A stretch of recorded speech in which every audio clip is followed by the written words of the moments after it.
So we hear all the time from King James only advocates that the King James Bible is represented by the majority of manuscripts. From that, we kind of think, oh, the King James Bible is backed by all the manuscripts on every point all the time. That's not necessarily true.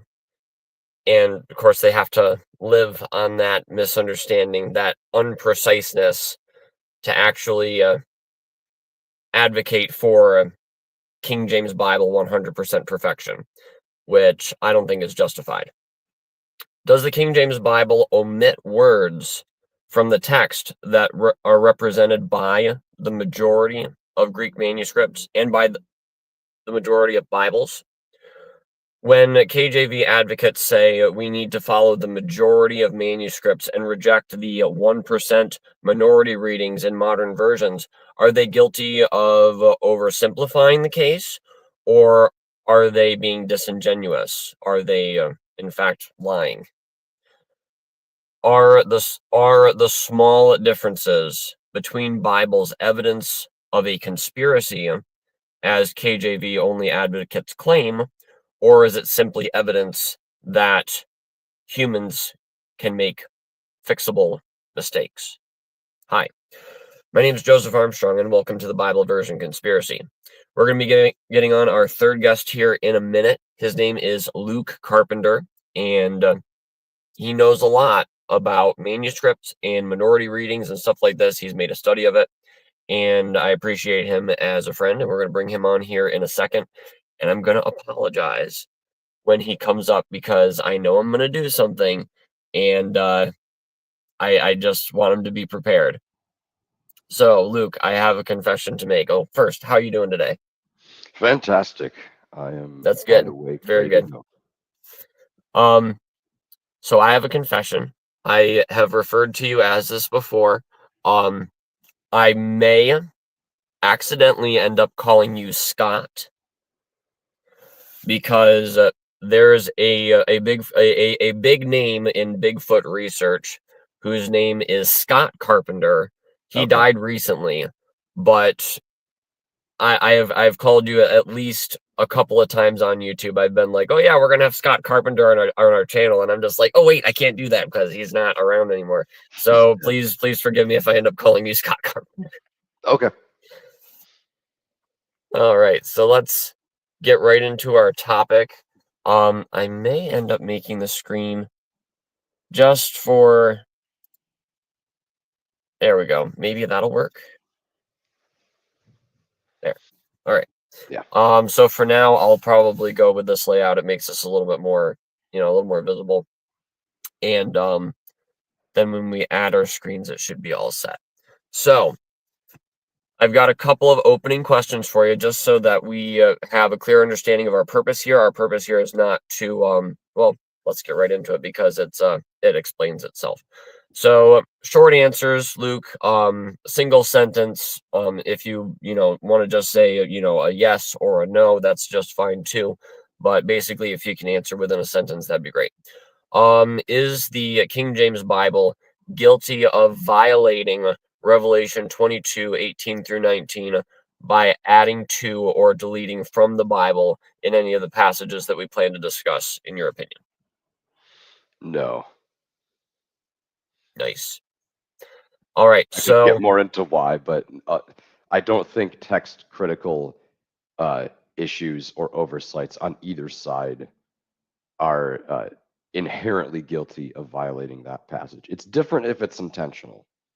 mhm, But yeah, it definitely if you is. don't know any better, if you just received a text that you didn't know was wrong, I don't think that's nearly the same Yeah, level of yeah, and grievousness. we'll get into all of that, and yeah, that would be basically my position as well, because Revelation 22:18 through 19, to me, it shows more of like a malicious intent behind things. Um, and even in the King James Bible, King James only format of thinking, the only people that really would have been guilty of removing anything at all would be the initial person who did it, and that person has been dead for almost 2,000 years. So it's not really it's not really a passage that can be brought up in my opinion. But anyways, we'll save the rest of that for a little bit. Second thing, are modern Bible versions guilty of violating Revelation 22:18 through 19 in any of the passages we plan to discuss? Well, it's the same sort of thing. No, Yeah. especially in any of the passages we plan to discuss today. I mean, we've picked ones that are in such a minority in the TR tradition in terms of evidence that supports the TR reading that there's really not a good argument you could make that the modern versions are violating this passage. Gotcha.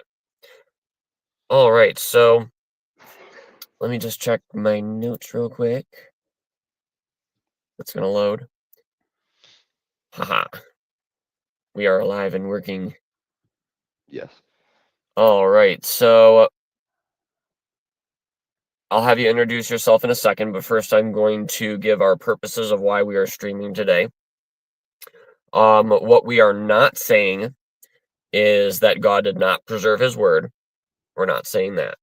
We're not saying that the King James Bible is full of errors, because that's, not exactly that's not what we're saying, even though it may have some errors in it. The Alexandrian text is superior to the Textus Receptus. We're not saying that either. The KJV or any other Bibles are guilty of intentionally changing the Word of God in these cases. We're not saying that they did. If the King James Bible has, words that are in no other Bible in history, or does not have words that are in every other Bible in history, we're not saying that it's guilty of intentionally changing the Word of God. The Bible, and we are also not saying that the Bible has been intentionally manipulated over time and that it has caused us to lose the original wording and introduce errors. What we are saying, and my intentions, and I think we're agreed on this, the intentions of why we are actually doing this is because there are some things to be corrected on both sides of this controversy. I kind of use James White as an example of basically the entire eclectic modern critical text kind of position in this statement. There is a need to correct James White's hypocritical and inaccurate claims where he has them. We may not get into the details and into the weeds on some of those today, but we may. We're here to add a greater detail to his claims and show where he is correct. And we are also seeing a need to correct the hypocritical and inaccurate King James-only claims, and add detail to their claims and show where they are correct. There's also a need to bring awareness to the nuances behind the minority reading discussion, which is a discussion that I've only seen actually dove into twice. There would be Gail Riplinger's Hazardous Materials. She tries to handle the subject of minority readings, and Jack Mormon's book on where the King James Bible departs from the majority text, the majority in quotes. As far as I'm aware, those are the only two King James only attempts to actually deal with the minority passages, outside of 1 John 5:7, Acts 8:37, different ones like that.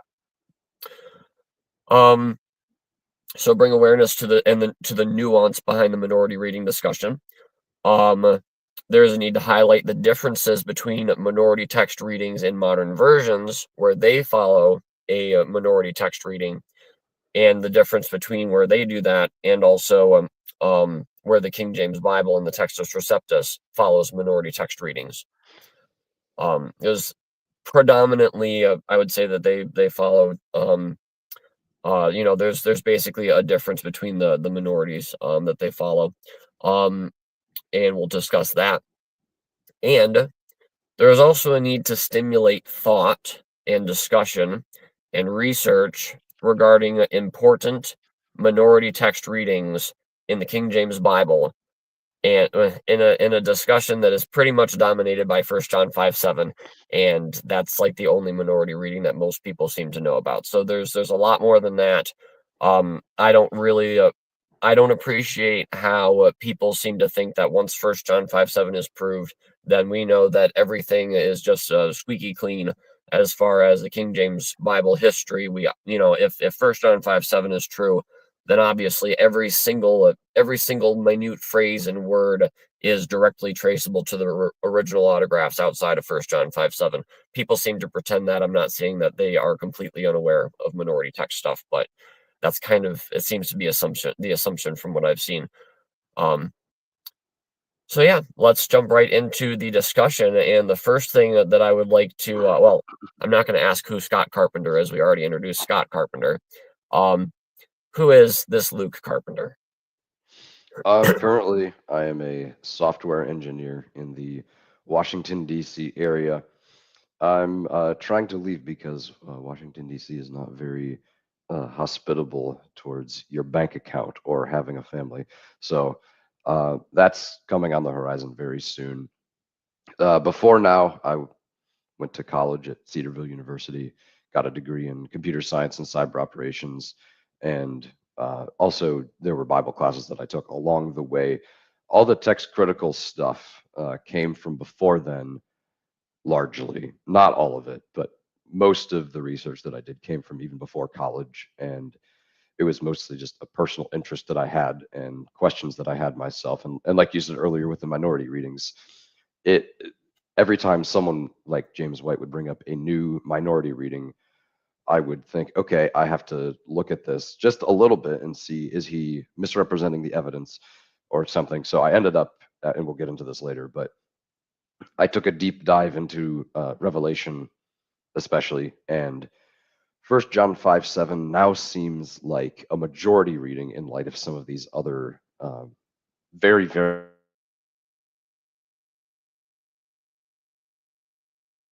We may end up losing Scott, Luke, at some point. Because his internet does suffer a little bit. I just hope that he realizes that he has been silenced by the government, and hopefully he's able to jump back in. Because of course it's Washington D.C. and they're going to be interfering with the live stream. That's just what they do. Um, so yeah, we're gonna wait for him to come back. So one thing that I would like to mention is that, well, maybe I should wait for him. Is the first time that I actually met Luke was on a Mike Holner stream, which is usually private between him and like a few other people.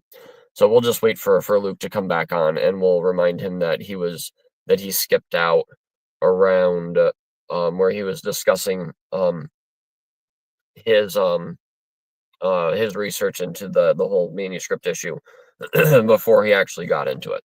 So he's back. Sorry about that. Sorry, I think that your internet must have dropped. it did. It'll probably happen It again. is, yeah, and I just have to think of what to say then. I'm pretty sure of Yep. what I'm going to Sorry. say, but you can continue where you left off. Yeah. I'm not sure what the last thing you heard was, but it was That's okay. First John 5:7 became to me something that felt like a majority reading compared to the minority levels of some of these other readings in Revelation. So we'll get into those. It'll be fun. Mhm. Yeah, you can continue from there. That's pretty Okay. much where you left off. I think you maybe said a sentence or two beforehand, Yeah. or afterwards. Okay. It was about like, you felt the need to check James White and stuff like this, Mhm. and you ended up doing a lot of research. So yeah, pretty much there. Okay. So yeah, if I could just go back into my own history in terms of my personal views throughout this process. Yeah. 2017, I had, I guess, a normal teenage, you know, epistemological crisis and ended up in KJV onlyism after a summer of, I guess, spiritual wandering. Like my family, we left the church that we'd been attending for years and There were enough things going on that it helped me having some sort of a solid foundation. And I mean, I thought there were good logical reasons for it too. Looking back, I don't think it was just logic that persuaded me of that. I don't think just logic persuades anyone of anything. There has to be some sort of appeal of the position to the person that's attempting to convert to it. Otherwise, it's not fun. That we're won over to things ultimately by beauty, and then the logic sort of comes later to follow up, and we don't always necessarily like that. But I think that's a feature of how God made the world. So the desire for having this absolute certainty and tradition that goes back several hundred years and connects to the Reformation directly, like it's very appealing, and I understand why, and I think there's a lot of validity to it. So, anyways, I ended up in KJV onlyism for a little bit. After a while, I'm like, wait a second, if I'm adhering to the inspiration of only the English text and not the underlying Greek or Hebrew, I'm kind of shooting myself in the foot. That doesn't make much sense to reject the source and hold on to the branches. So I'm like, okay, well, I'll take a step back, and then I became what you would now term as a TR advocate. I floated around that position for the next 4-ish years. There were some in and out times in between, partly because I was looking at some of these minority readings and it felt like I can't, I want to be a TR guy, and I will be, except in these couple of really, really small places. And so I did that sometimes in the middle, but largely I would have described. Oh, his internet may have ducked back out. So yeah, this is probably going to happen frequently. One of the things that I will mention, just so maybe he doesn't have to, in his debate with, or no, he did not have a debate. Jeff Riddle had a debate with James White, and it was about, I believe, Ephesians. I want to say Ephesians 9:3 or 3:9, or I forget what. I'm pretty sure that it doesn't have 9 chapters off the top of my head.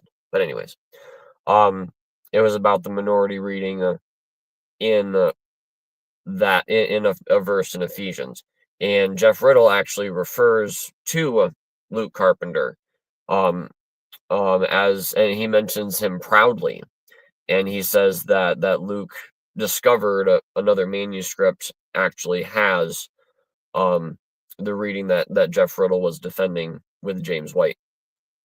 So that's another thing. Like he mentioned, the TR onlyism. So he must have had some association, I think, with Jeff Riddle. So let me add him back on the stage. The government cut us off again. I know. I'm connected to my phone's hotspot now. I hope that's better. We'll see. Okay. All right. Well, yes, I if you did. cut out again, I that's was. just fine. Yeah. You mentioned Jeff Riddle. I was a big fan of Jeff Riddle, and I still have a lot of respect for him. He's probably the smartest and wisest thinker in the TR camp that I've seen that's still alive. I think some of the people in the past were also pretty good, but he's probably the modern representative of that type of position, especially coming from like a confessional perspective. And that's he draws a lot of his argumentation from that tradition, which I agree with. So, anyways, I was in the TR camp for a few years. Ultimately, what drew me out of it, and I think it would have happened regardless, but I took a class on the Septuagint. And prior to that, I had been learning about the use of First Enoch in the New Testament.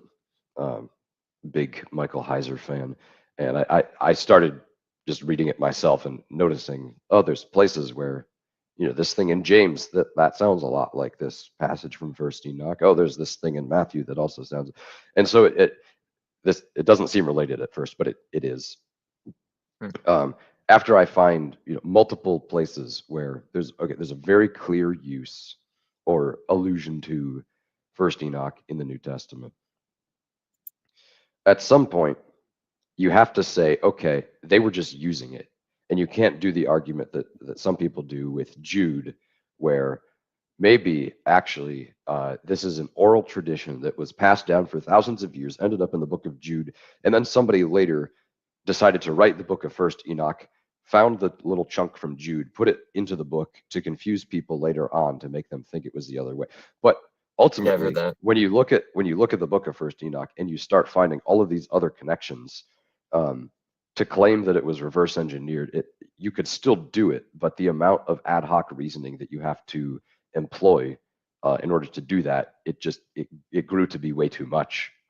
Not that I was doing that, but if I were doing that, it would have it would have grown to have become too much. And it's like, okay, yeah, they just used First Enoch, and that's that simple. And so it was the same sort of thing with the Septuagint, where with the debates over, does the New Testament quote from it, and would that, lend any credence to this alternative Hebrew source being inspired? And ultimately, it just became like, well, yeah, they used the Septuagint. There's too many things they're so obvious about how it was used that you can't really argue that there's this reverse engineering thing that happened every time, even though the Romans 3 Psalm 14 example, like, it is a valid one. That's a case of reverse engineering back into the Septuagint, but you can't apply that to every other place.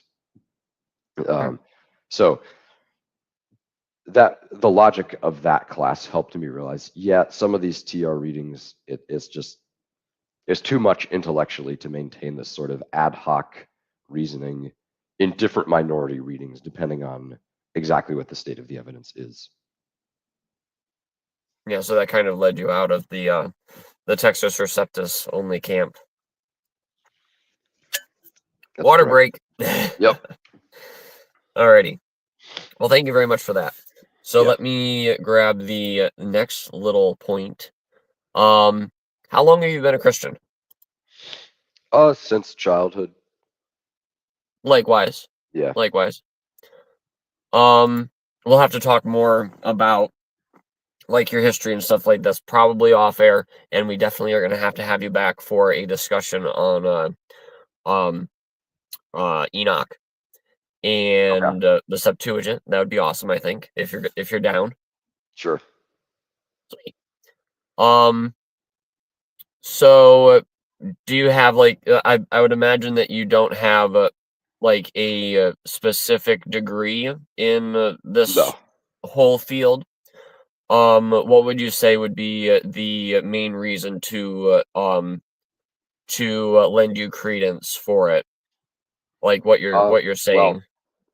Well, as we will all see, I'm just familiar with the evidence because I've done my research, and that's, yeah. I don't think that you have to have it. Well, this is very convenient. Obviously, there's a conflict of interest here, but I don't think you have to have, a PhD in a field to talk about it competently.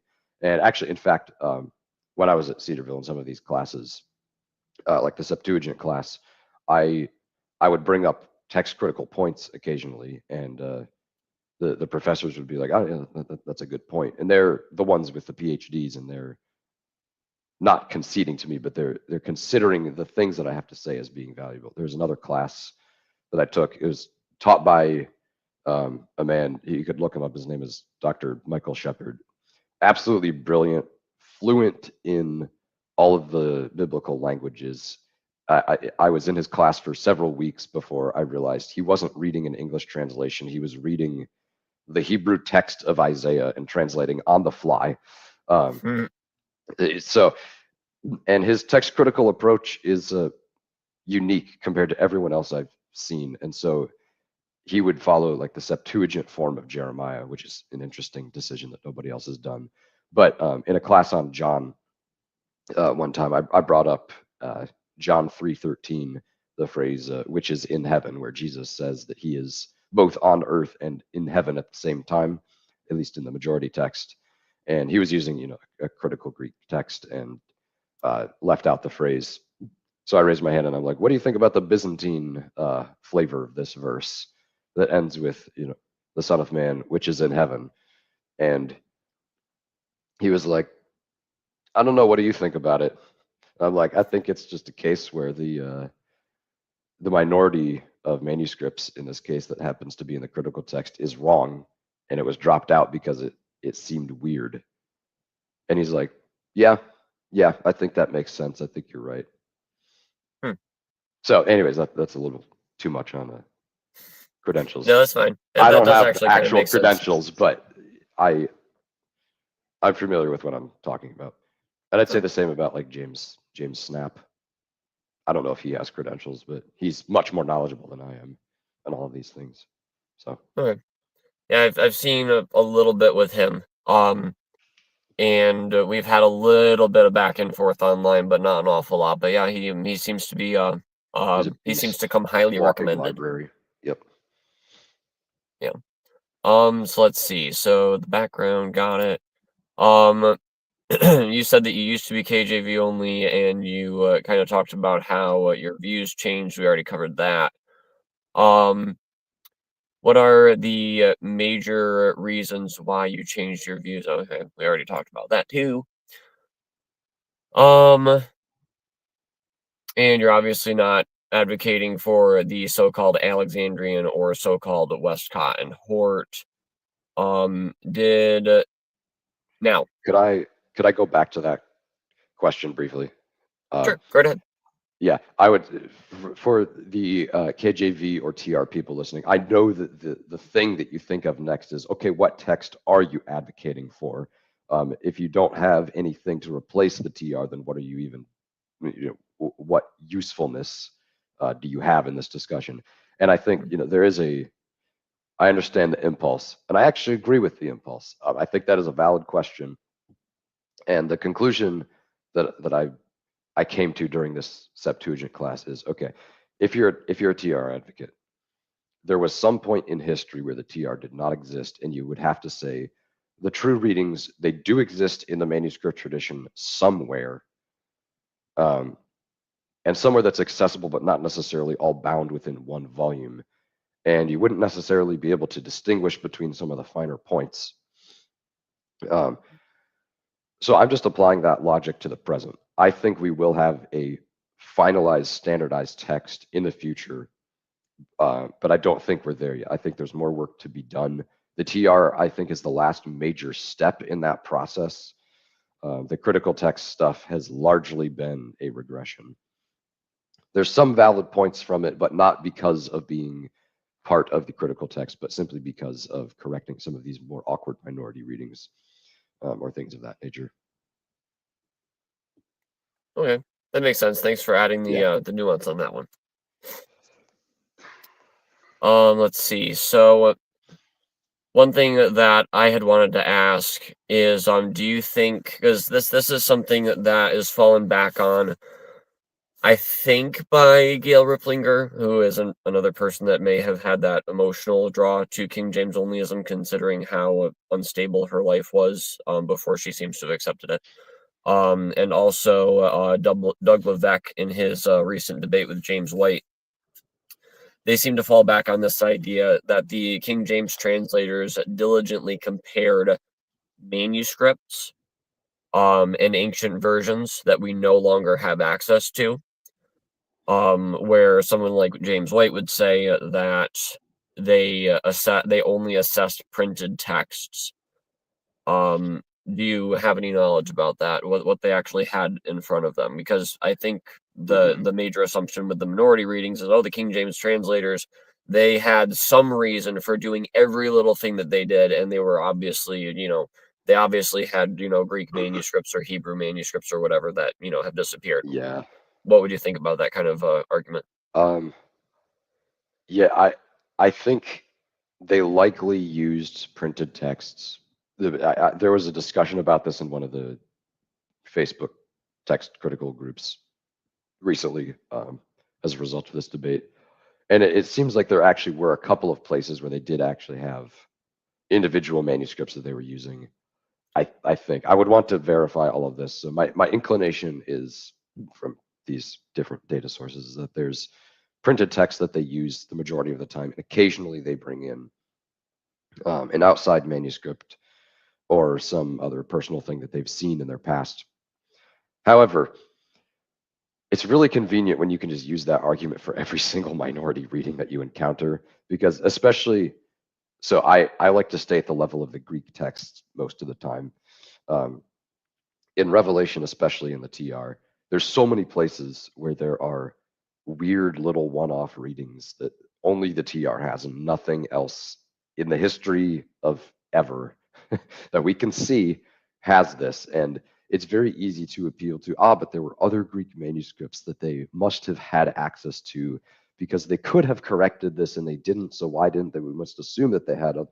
And you can use that argument sometimes, I think, but there has to be a reason for it. It can't just be, well, I don't have anything else, so I'm going to appeal to the maybe everything that they actually had in secret that I can never prove. Nice. Yeah. That's really helpful. Yeah, it is. It's kind of like what is it? Plot armor.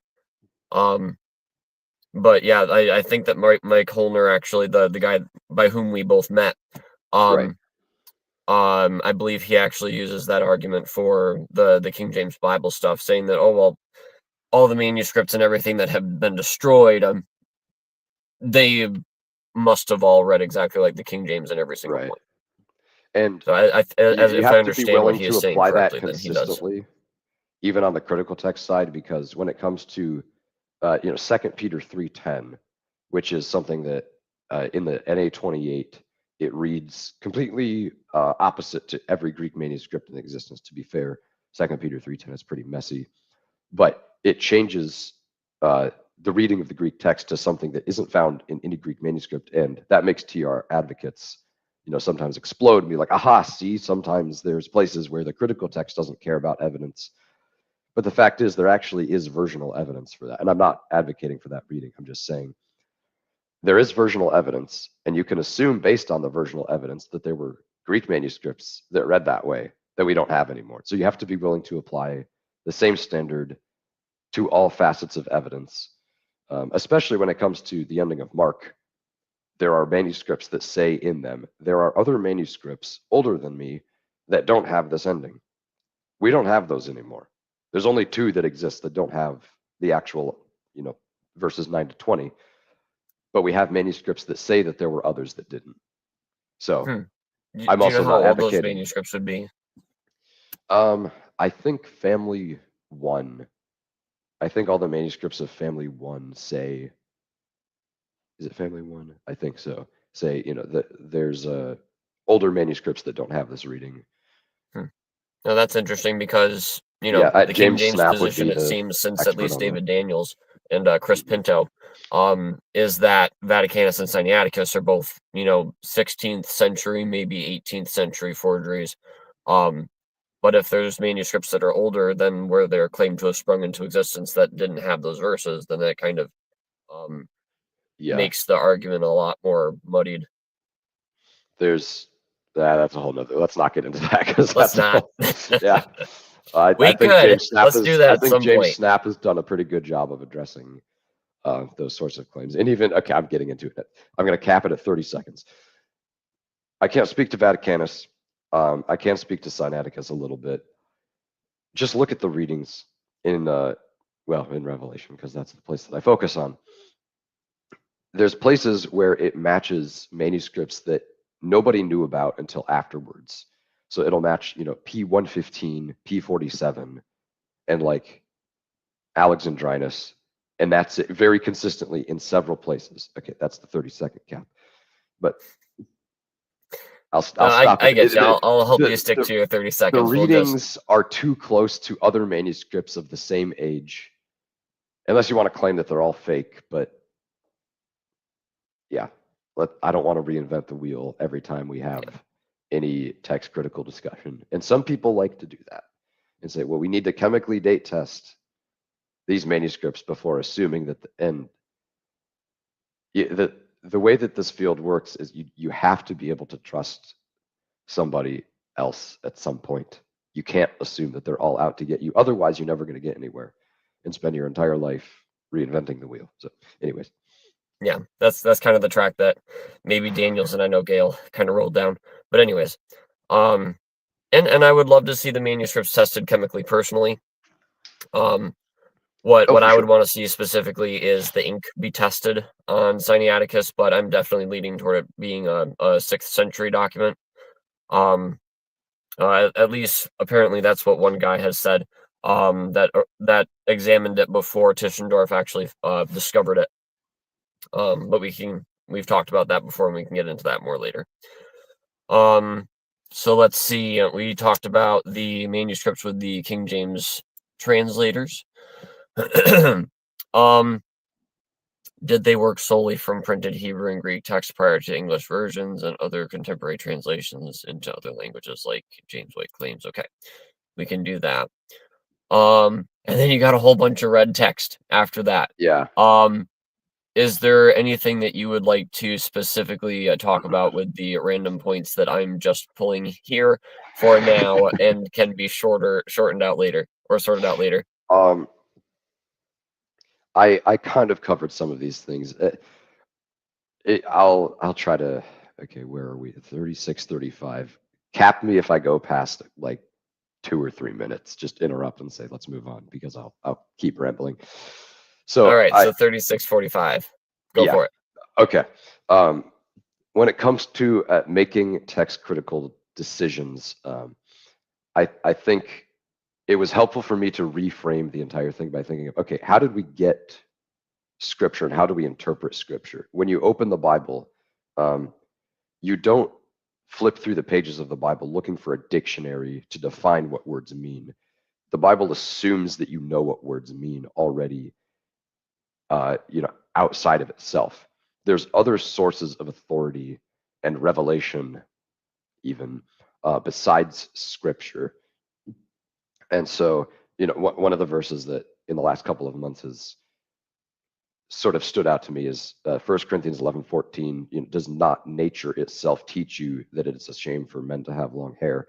And it's interesting. Paul appeals to nature and says, you should already know this. It's obvious. You don't need scripture to tell you that. Nature is enough. Now, scripture does tell us that too. But I'm applying that same sort of thing to the process of text criticism, where it's okay to use a perfectly natural scientific process. It's an art and a science, both. But it's okay to use that because the Bible exists in a world where that's necessary. As things are copied naturally, differences are going to crop up, and there has to be a way of sorting through them. And therefore, it's okay to do that. I don't need to argue that the process has stopped. I think the process will stop at some point, but I don't think we're there yet. I don't think claiming, well, God preserved his word and, there's a link between text and canon and the Reconstructionist approach is wrong. Those are valid points, but they don't spit out the TR, especially since there isn't just one. And so even in the TR camp, you'd have to say there is still a little bit of work that we have to do before choosing between all of the inter-TR variants. And so I'm saying, well, why do we have to keep it at there? Why can't we include the complutensian polyglot in that mix as well? Because I think if you do that, I think you're okay. From my perspective, from James Snaff's perspective, I think you'd be okay. So it's okay to use natural means of human language and text criticism to sort through some of these issues. Yeah, you did pretty good. Yeah. And yeah, Erasmus would have used a lot of the same processes as White mentions. Complutensian polyglot is one that he mentions sometimes too, as being a just for people that don't know what that is, a Greek text that was around the same time as Erasmus, and it would have had texts in multiple languages, in a parallel kind of Bible format. If I understand it correctly, is that right? Yeah. Yeah. Okay. So yeah, that hits some things I think that are good. Some of the arguments that you mentioned I know are like what's the guy's name? Peter Van Cleek. He tries to use the logic end of things, and it still doesn't, like you said, Yeah. it doesn't spit out what needs to be spit out for the Yeah. position And that's that's the being thing. taken. Like I appreciate Peter Van Cleek's line of reasoning. Like it's very, very scholarly and solid and historical. Both of him and his dad, I think they're Dr. Peter Van Cleek. Excellent argumentation, but yeah, it doesn't spit out a text. It's not enough just to bring a Bible into an ethics discussion. There's more work you have to do. Yeah, for sure. All right, so let's get into the substance of some of the stuff. Yes. I've got four main verses in Revelation that we want to talk about. The first one is Revelation 14:1 that Gail Riplinger makes a huge deal about. Until I don't think she mentions it at all in Awe of Thy Word, and it'd be fascinating if she had. The same thing with Isaiah 14:12 with Lucifer and all that. So, but we can. Anyways, Revelation 16:5, which is a huge one that Nick Sayers likes to talk about. Revelation 17:8. And I'll try to bring up our notes on the screen. I should be able to do that. It looks like my screen went away, so we're going to hit the share screen. Share screen. Window. And Chrome. Share.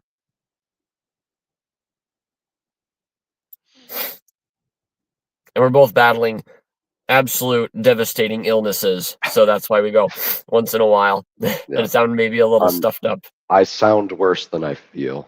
My throat is still coughing stuff up from time to time. So yeah, at least you're on the upswing. That's good. Yeah. All right. So is it going to let me add it to the stage? I think it will. While you're pulling that up, if I can bring up just another point. It's okay. I can see it burning with you, and you go right ahead. Okay, and it has to do with the nature of how anybody processes evidence in this thing. Even as a TR person, I wanted there to be evidence for things. And I would say things like, well, evidence is important, but it's not determinative, which is a fancy way of saying I'm going to ignore it when it's not convenient for me. But, even apart from that, like I always wanted there to be a consistent way of not necessarily reconstructing every single reading, but understanding why it's reasonable to hold to them. Like I want to be able to understand how this reading is the correct one and how the other ones formed throughout time. And with a lot of these minority readings, not even the ones that we're going to discuss necessarily, I might interject and bring up a few other fun ones, but especially with those, you have to use such ad hoc things sometimes that there's no framework that can fit everything. And regardless of whether you're TR or not, and especially if you're TR, you should want a framework. You should want a consistent framework that can explain how things got there. Even if you have to, this is something. Even if you have to appeal to non-existent manuscripts, okay, create a hypothetical structure of how things could have changed throughout time and make it work with all of it. So I really would like to see that, and I don't think anybody's put forward anything that is not just ad hoc fitted to individual readings. And especially because most of these people haven't, sat down with Revelation and Herman Hoskier's collation and compared the two to see. There's people blowing leaves right down outside me. That's okay. I don't know if you can hear that. It's distracting me. But I don't think I can hear it, but okay, that's good. Most people haven't sat down and compared Hoskier to, or looked at Hoskier's notes in terms of what manuscripts align with the TR. But if you do that, you're going to find things that no one else talks about. So, anyways, we can get into the ones we plan to talk about. I appreciate it.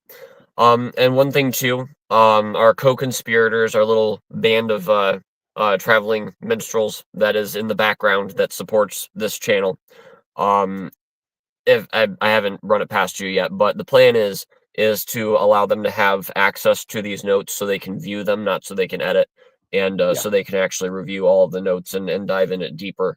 So if the benefits of being a co-conspirator is something that's been on your mind, you can jump right in, addressing the audience, not you, Luke. But it's something that we want to do as a gift for people that help support this this channel and this website. So, all right, so let's go to 14.1. Is it going to let me zoom in? Can I just pinch? You should be able to pinch. You're right. I should be able to. Computer, listen to Luke. Control plus, or is it Control Shift? It might If I depend had on my the router. keyboard. I think I have my keyboard with me. There we go. Control. Increase and the then font size. We can increase the font size. You want just this? Let's do this. You go right ahead and do that, because I didn't the font bring my size. keyboard out Look to at the that. car with me. How's that? And hopefully for those of you watching, it's going to be a little bit better in the future. We're moving into a bigger space, and hopefully I'll have my own designated studio, and that'll be nice. This is hopefully going to be more helpful for the viewers to see it in a larger text. So anyways, at least part of it. All right, so Revelation 14:1. I looked, and lo, a lamb stood on Mount Zion, and the Mandela effect people would go crazy about Sion, and with him 144,000 having his father's name written in their foreheads.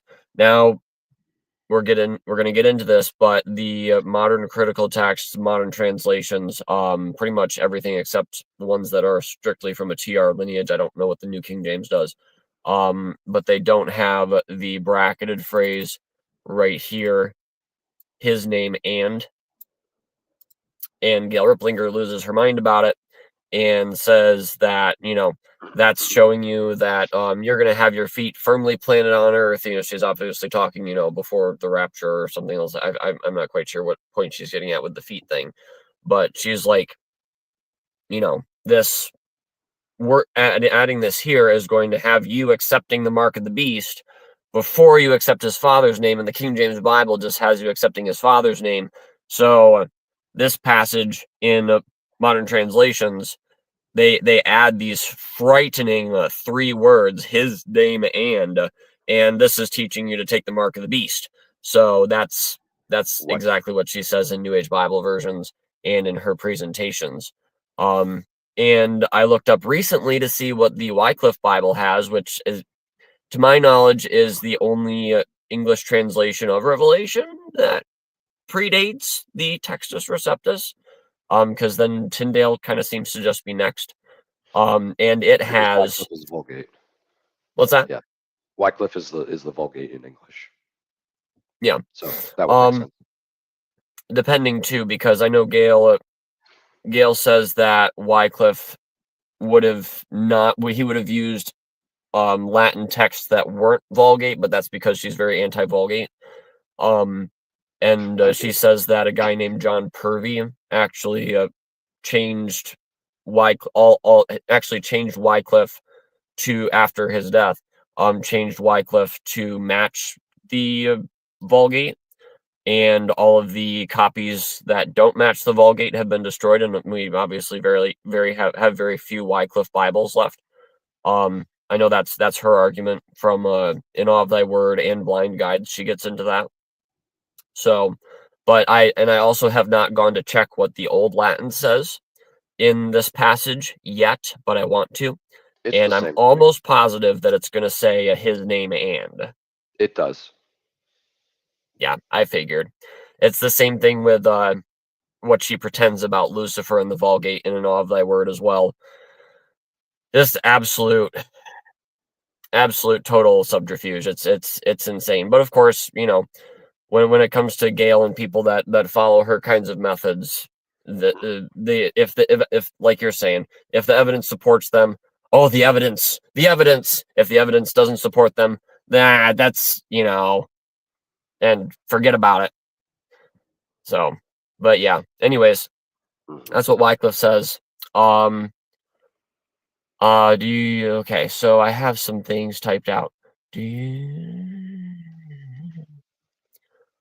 I don't like when Um, people try to I think make text critical arguments based on uh, very particular theological points that not everyone must agree with in order to be Christian. It's different if it's the deity of Christ or something, but if mm, it's like a point about especially eschatology, I really don't appreciate those ones because you're going to have about 5% of the entirety of the Christian world throughout time agreeing with you. And I'm trying to find, I think it's in Jack Mormon's, he does this. You can keep going. no, he has the little quip that we mentioned in back and forth on Messenger. And he brings in some verses to say that there's only one name that goes on somebody's forehead, and it has nothing to do with the passage. Yeah, well, But yeah, that's the I thing. get It's what you're like the saying name with that. get baptized, baptize the nations in the name of the Father, Son, and Holy Spirit. It's not three names, it's one name. They have the same name. So it's not Jesus and the Father have the same name in terms of what this passage is talking about. So I Yeah, don't know what the deal. It's the name of divinity. yeah. So yeah, and that's what I got from it too when I read it. Because yeah, it's like it's like, say God is put on people's foreheads or whatever, then I mean it would apply to Jesus, and it would apply to God the Father. So it only comes up, I think, in and even Gail reading it, I don't think she ever even acknowledged that interpretation of the passage. Yeah. Um, And in fact, the Ethiopic adds to this part and says his name and his father's name and of his Holy Spirit. oh, interesting. Yeah, which the Ethiopic does that a ton. It just expands things like crazy. But Hmm. That's pretty interesting to know. yeah, So now we're going to be getting the mark of the false prophet as well in our that's foreheads. right. So stay tuned for the mark of the beast, everybody. Um, but yeah, I don't think she even acknowledges that it's still just one name going on there. But I almost called you Scott. I did it. I almost did it. But Um, what is the substance behind the reading? Why are we even discussing Revelation yeah. 14:1? Um, so I think it was mentioned in James it, White's debate actually with Doug Levesque, if I'm not mistaken. yeah, They went over this verse. James White has a couple that he pulls out from time to time. Revelation 14:1 is one of them. It was Yeah, actually this one one that really kind made of Doug sweat. yeah. I think I was listening to a dividing line in 2019 and he started talking about Revelation 14:1. And that was kind of what set me down looking into all of these things because in that particular dividing line, he said there's only one manuscript that agrees with the TR, and it's 1773 from the 14th century. And Hmm. he was using a database that didn't have absolutely everything in it. So he's right, that manuscript does agree with the TR. There's a few others that do as well. There's the Uncial P02. Okay, well, actually, before I get into the evidence, the reason that this is a thing is because in Greek, okay, I'm going to pronounce things in Greek. I I always debate whether I should stick with the like Erasmian pronunciation, which is very hard, or the modern Greek pronunciation, which actually sounds like a language. So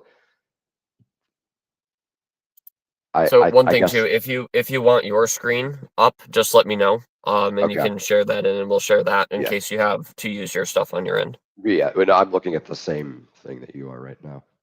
Okay, Excuse me one second. you're good. Bottoms up. Yeah, my voice just gives out sometimes, so I'm almost out of water. I might have to go refill. Yeah, if you got to do that, I can bring up some stuff. Okay. Um, I might be okay. So in Greek,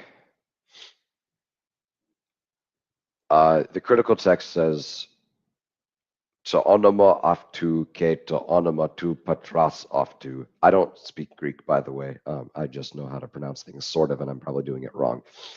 But the phrase, so it says to onoma aftu, which is the name of him, kai ke to onoma tu patras aftu, and the name of the father of him. Literally, that's how it is, word for word. If a scribe is copying and gets to the first place where it says to onoma aftu, and he writes that down, or actually, sorry, in this case, this would be a little bit different. If he writes down ta anima,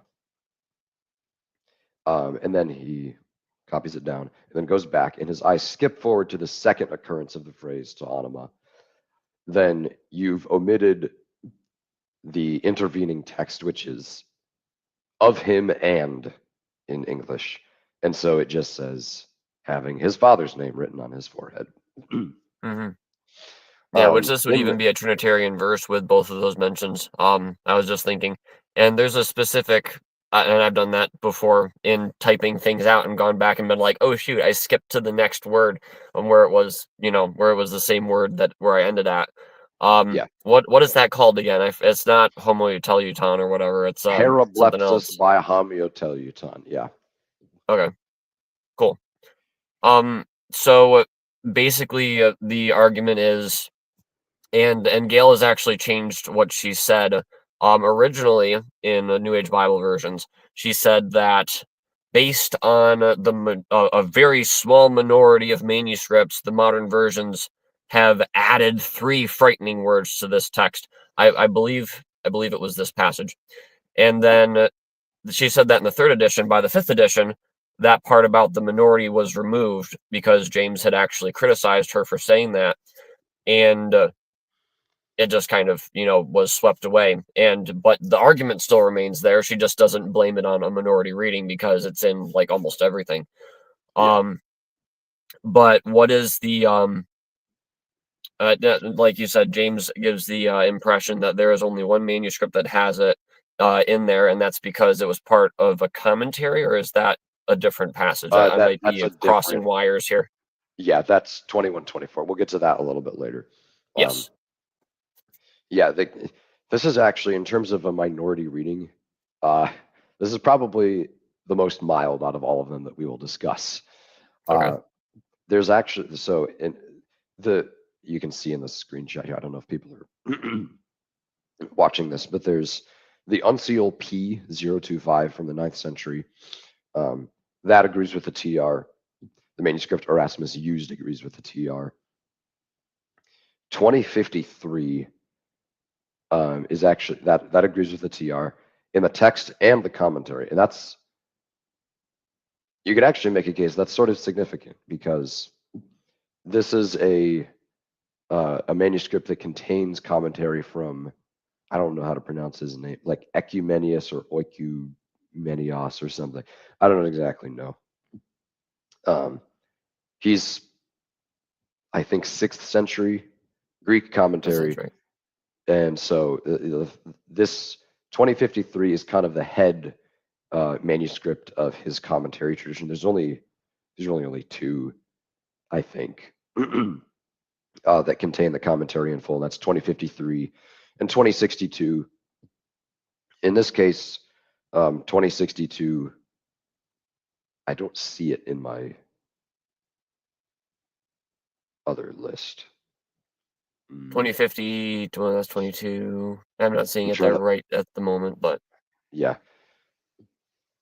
So 2053, it's a little bit important. It's not, the most important one there is, but you could, if you wanted to, you could exalt it some way. It's sort of like the 1739 of Revelation, if that makes any sense to you. At least that's how I think of it. Yeah. I'm sorry. Do you mind holding for me for a second? I need to go get more water. No, you're fine. Go right ahead. Thank you. Sure.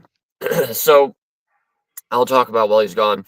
I want to ask him as soon as he gets back, because I don't read Greek. I don't even know how to pronounce Greek. I don't even know my alphabet in Greek.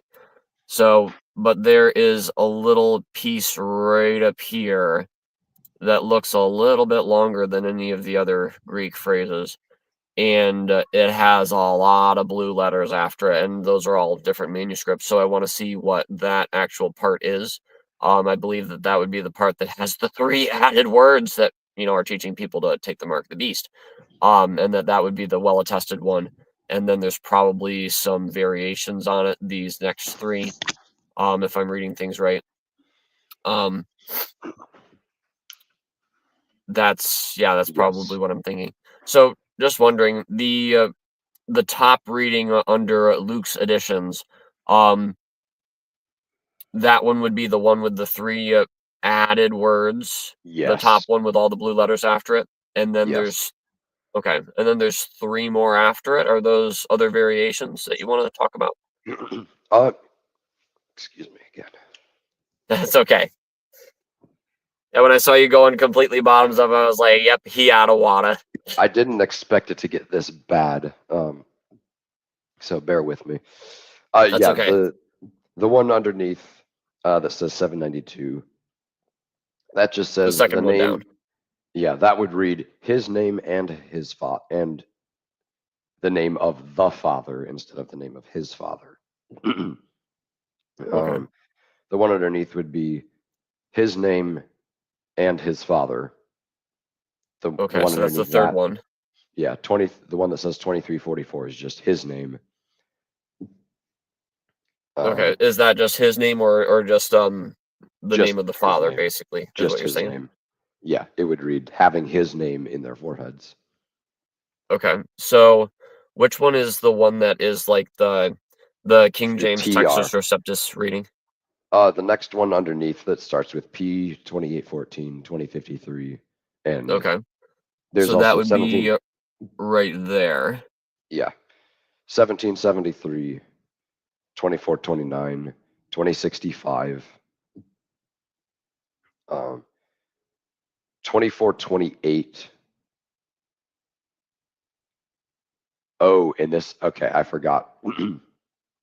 A couple other things I wanted to talk about with manuscripts. So That's okay. Erasmus used 2814 as his base for the text of Revelation.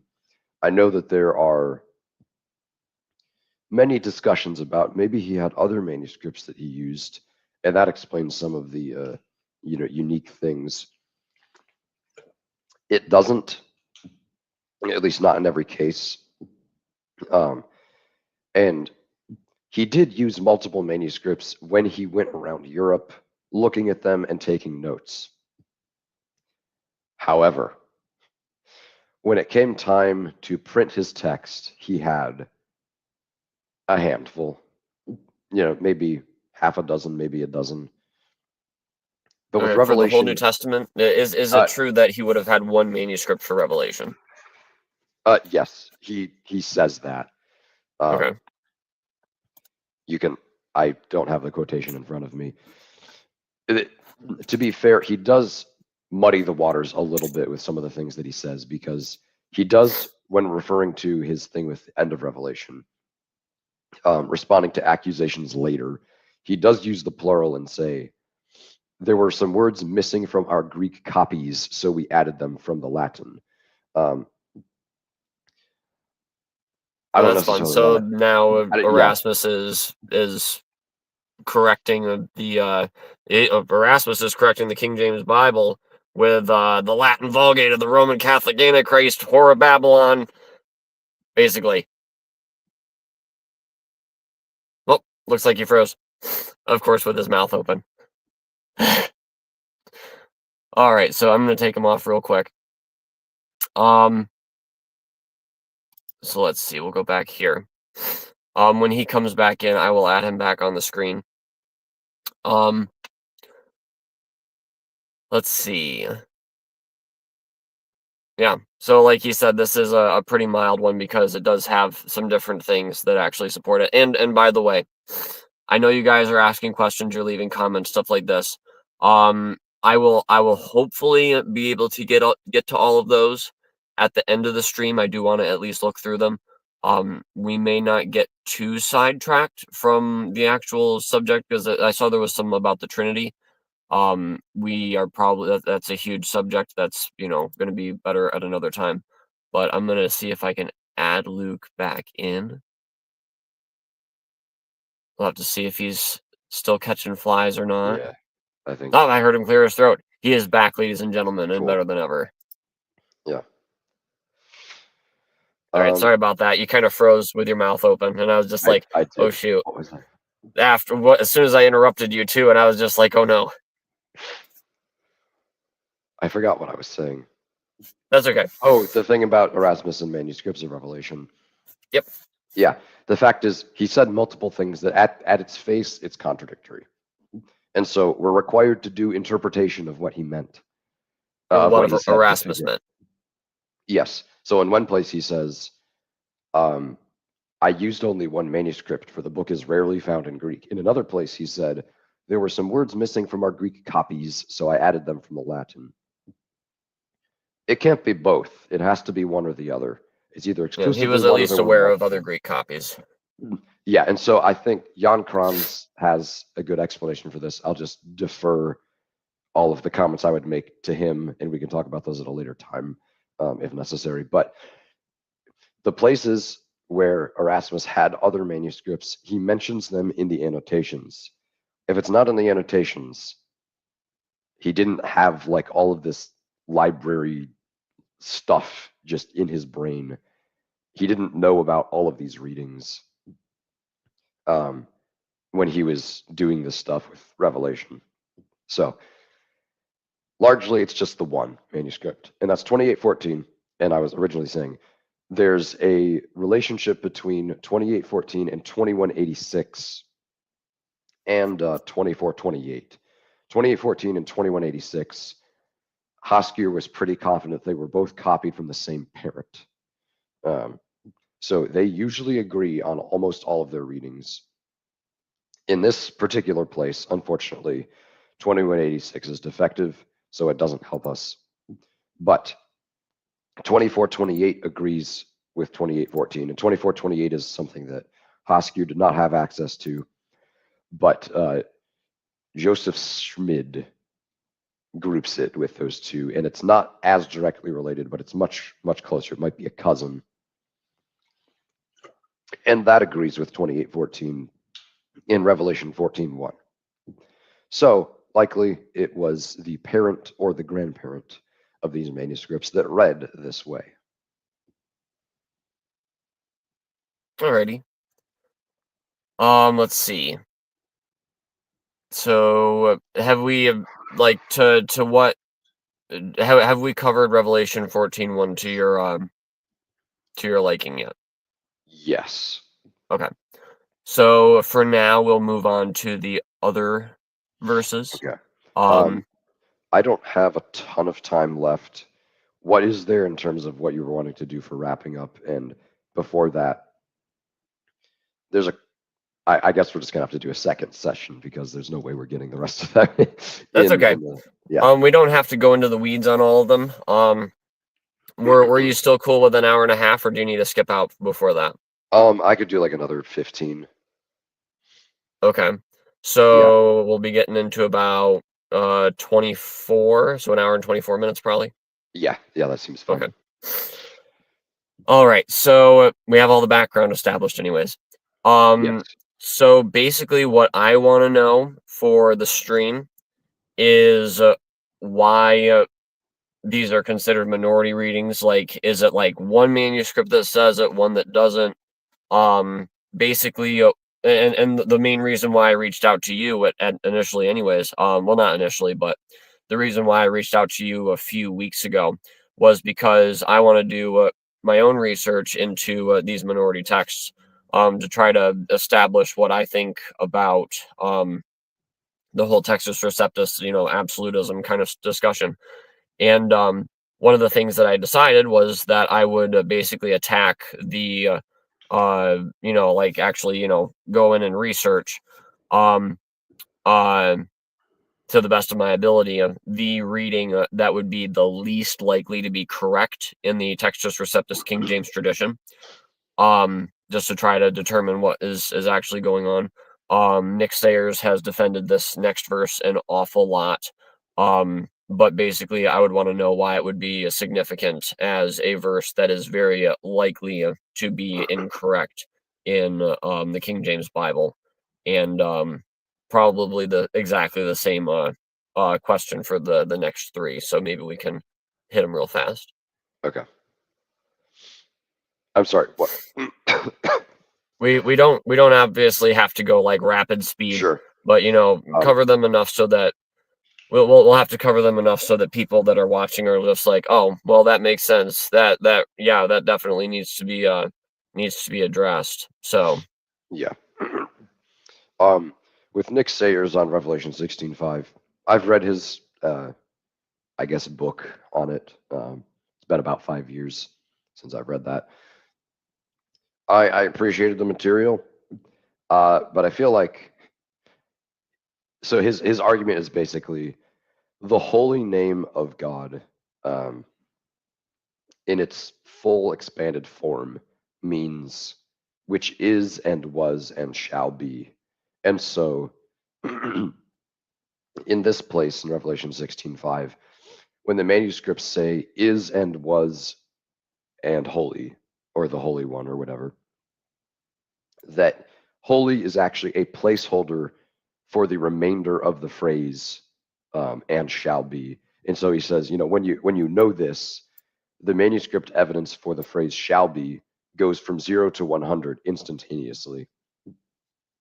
And there's some sense where, like, yeah, I think he's right in terms of the meaning of the name and those sorts of things, but why don't the manuscripts say that?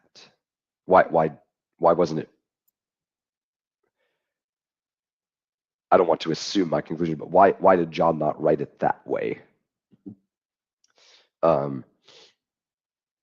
Did everybody just decide to make the same change early on and drop shall be and replace it with holy? And so, like, the difference in meaning, I think, is, nil.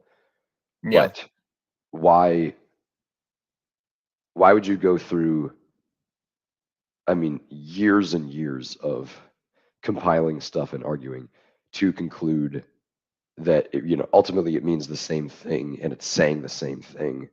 Okay, so then what's the problem? yeah. Well, the thing is that he wants to prove that there's a lot of evidence in one spot, and he obviously dug into it pretty deeply. But he's also very much, to my understanding, he would think that the King James Bible has no incorrect readings in it whatsoever. So he's probably, if the King James Bible didn't have it, I don't think Nick Sayers would be talking about it. Right. And another thing that gets completely overlooked in this discussion is the presence of the phrase "O Lord" in Greek, Kyrie, in 16:5. The reason that Beza gives for making this change is because of the phrase "O Lord." I think I could pull that up, but That's fine. If we're gonna hit the other three, it's probably fine to yeah, not okay. do that. But is Short there, like, answer: the phrase "O Lord" is not found in any Greek manuscripts except for one, maybe 2344. okay. And why do you say maybe? Is it because it's It's because, ambiguous, or? well, it's in the transcription on the INTF website. Um, I found an image somewhere. It's not on the INTF website. It kind of looks like it's hard to tell. It's blurry. It's small. It would be the nomen sacrum form, where it's just a kappa epsilon with a line over the top. It's hard to tell if that's actually what it is. I'm okay, just for the sake of argument, saying, yeah, it says that, because the Yeah. transcription says that, but that's not, the transcription can be wrong. Yeah. So is there anything anyway. before? Because the idea is that Beza, an editor of the Textus Receptus after Erasmus, he basically just added there because he thought it sounded good. Are you aware of any, like, vernacular translations, or does the Old Latin, Wycliffe, what have you? Do they have anything to say about the passage, or do they pretty much agree with everything but the King James Bible?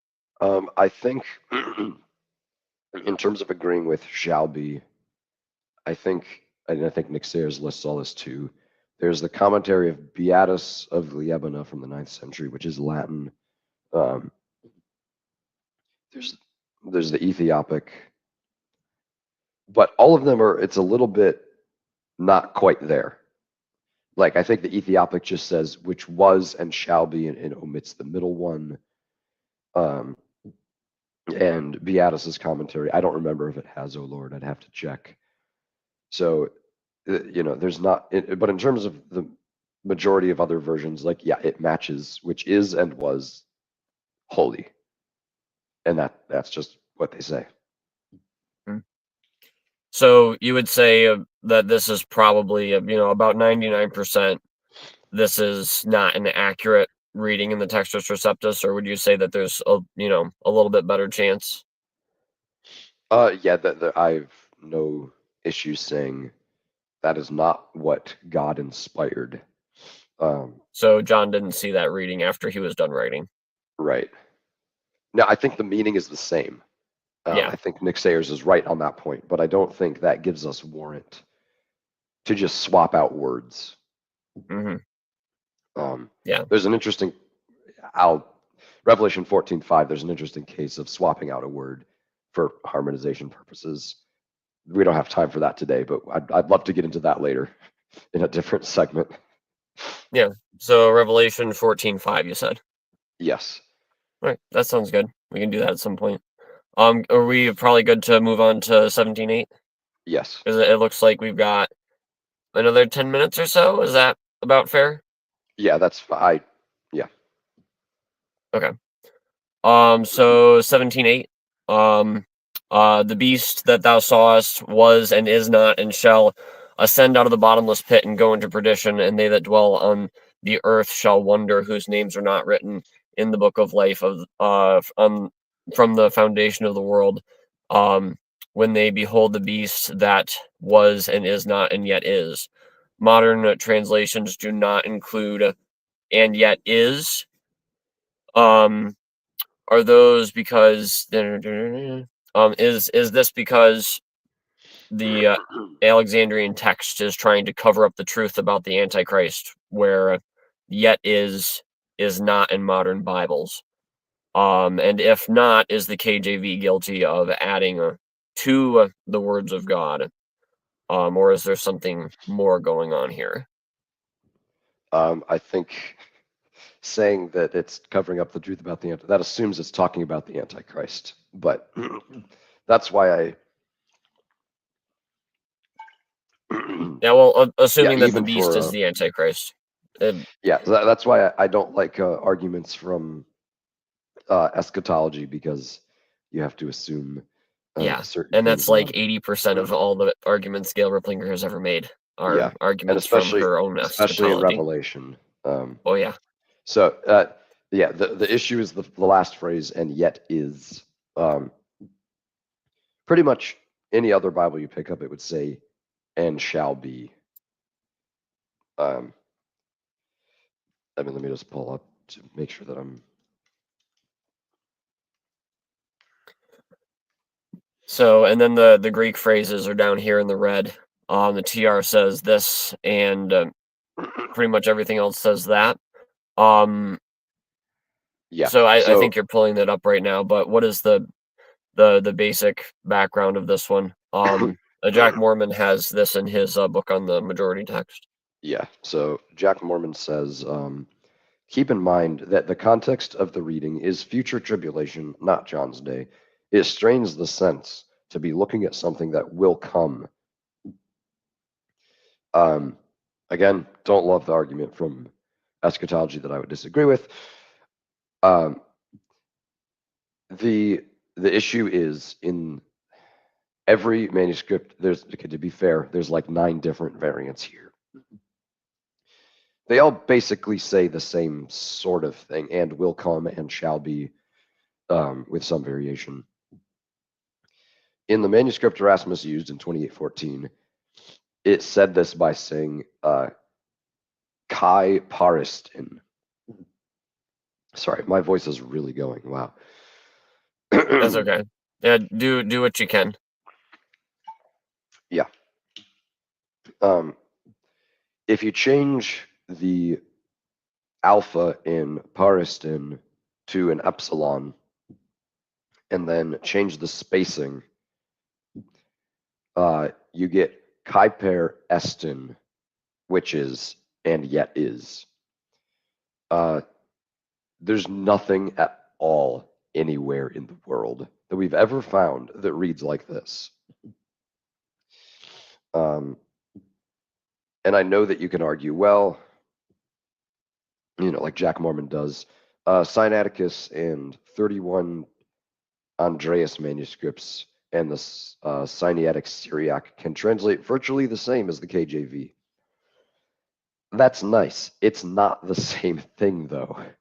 And Yeah, if you want to because a argue lot of that these John differences you wrote can't even see in Kuiper translation. estin, you can't say, well, it's close. That doesn't cut it. It has to be the same thing. If it's close and why not just go with those things then and say, well, it's pretty close, so this is good enough. Sorry, there's a fire truck. You could probably hear that one. Usually this microphone picks up emergency vehicles. Yeah, Anyways, that's fine. nothing. So you would say that there is no reason for and yet is to be in the King James Bible outside of Erasmus's work. Yeah, there's nothing that agrees with this reading at all. And it's very easy to see how you could just accidentally flip a letter and do weird stuff with the spacing. And yeah, you get to where we are in the TR now. Mm-hmm.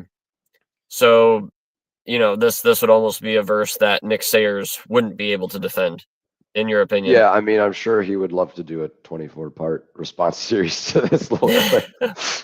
24-part, and each part's 3 hours long. Yeah, yep. Evaluating the conversation between a dead Bigfoot researcher and Joseph Armstrong.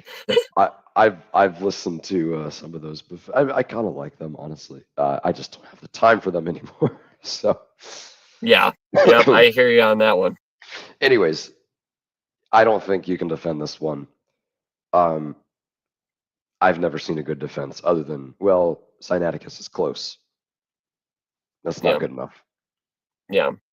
So this would be one of the ones that would be like, the Textus Receptus, oh yes, and every single last word of it, and then this one would be like, accept.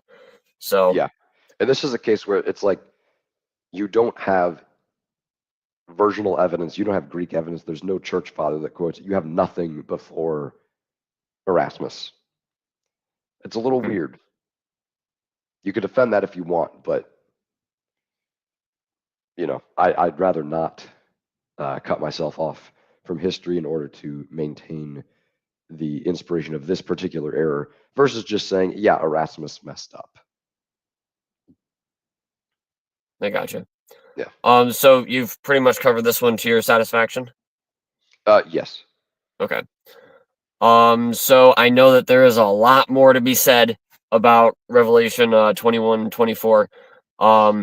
And if we don't have enough time, I'll probably end up answering the closing questions myself if you got to get going. Okay. But as quickly and thoroughly, I guess, I will give you the floor on Revelation 21-24. If you need something from me, let me know. Okay. So the key phrase is really, and the nations of them which are saved. The TR includes the phrase of them which are saved. Nothing else does. For the most part, the way that it got into the TR is the manuscript Erasmus used, 2814,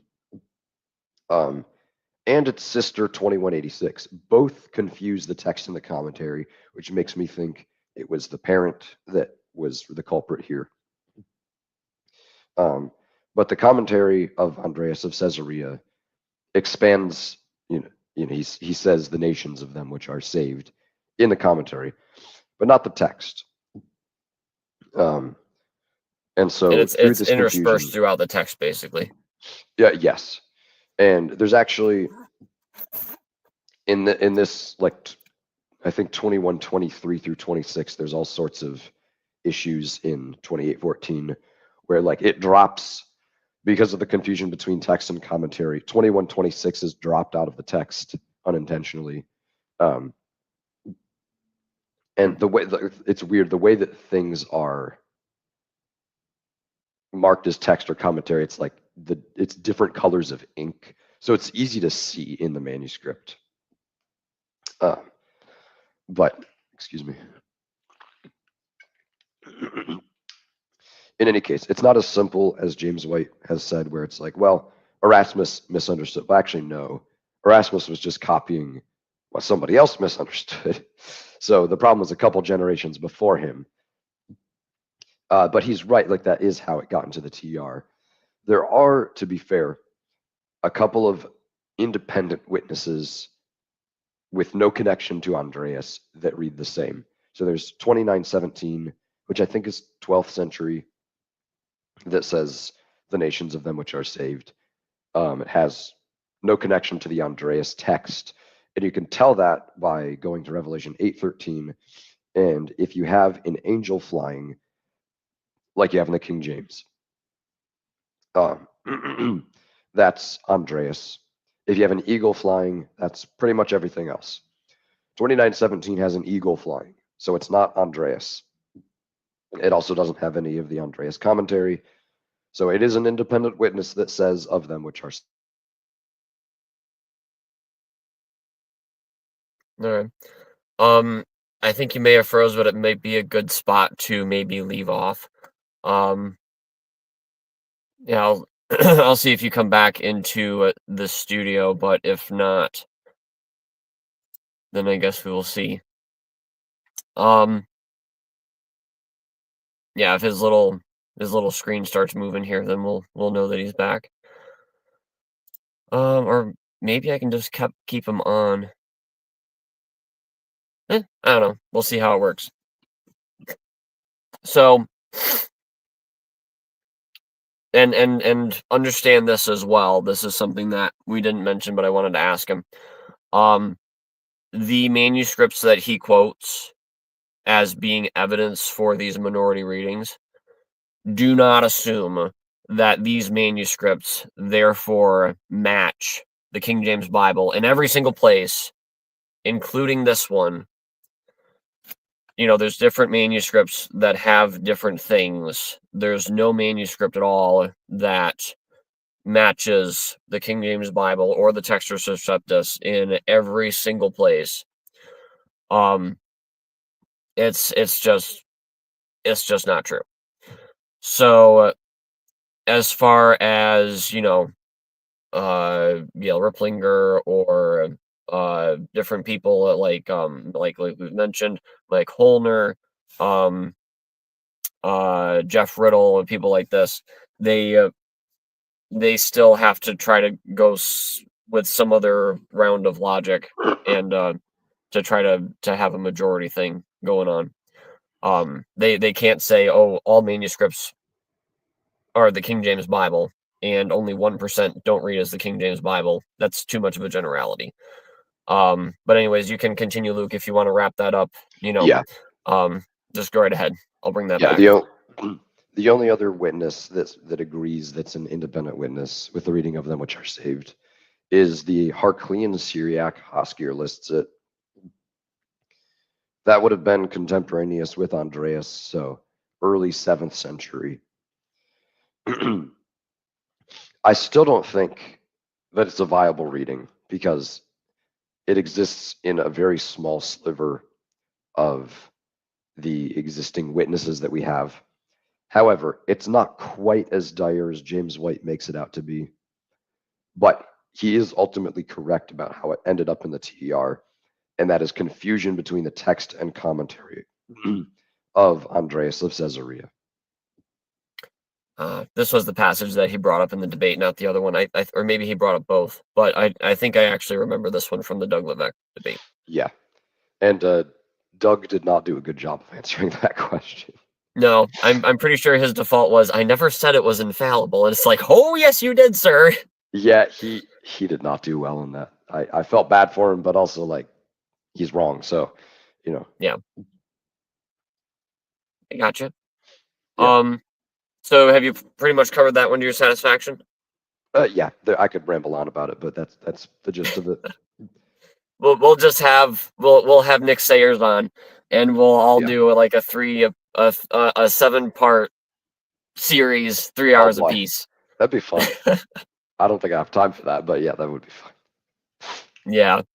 Well, maybe we'll have time for it one day when we're doing this full time, like Nick Sayers kind of seems to be. But Yeah, um, maybe once I move and so everything, that'll be better. I'll have more time. yeah. Um, all right. So there's 5 different things. You already mentioned 1 John 5:7 a little bit. And you said that it almost seems like a majority text reading compared to the ones we just talked about. Yeah, no, I still think it's a problem verse, but there's at least like Latin that's present, and you Yeah. don't have that with a lot of these Revelation readings. Yeah. And we have a pretty sizable source book written by Mike Ferrando on our site, buymeacoffee.com/Joseph Armstrong. The link's in the description. If you go to the store tab, it's called The Witness of God is Greater. And you guys can pick up a copy of it there if you want to download it. And that's all the stuff about 1 John 5:7 that he could find. And he talks about that a lot. I still don't think it's enough, but yeah, I got you. And I'm kind of starting to agree about 1 John 5:7 with you. Because it's like yeah, that one took me a while. It was hard to let go of that one, honestly. It took yeah, me about a year. gotcha. So yeah. Of the readings we discussed, which one do you think is the most likely to be accurate in the King James Bible? I would assume the second one. 14:1. Okay, so His father's 14:1 you would name. say is the most likely to be accurate in the King James Bible. Yeah. Okay.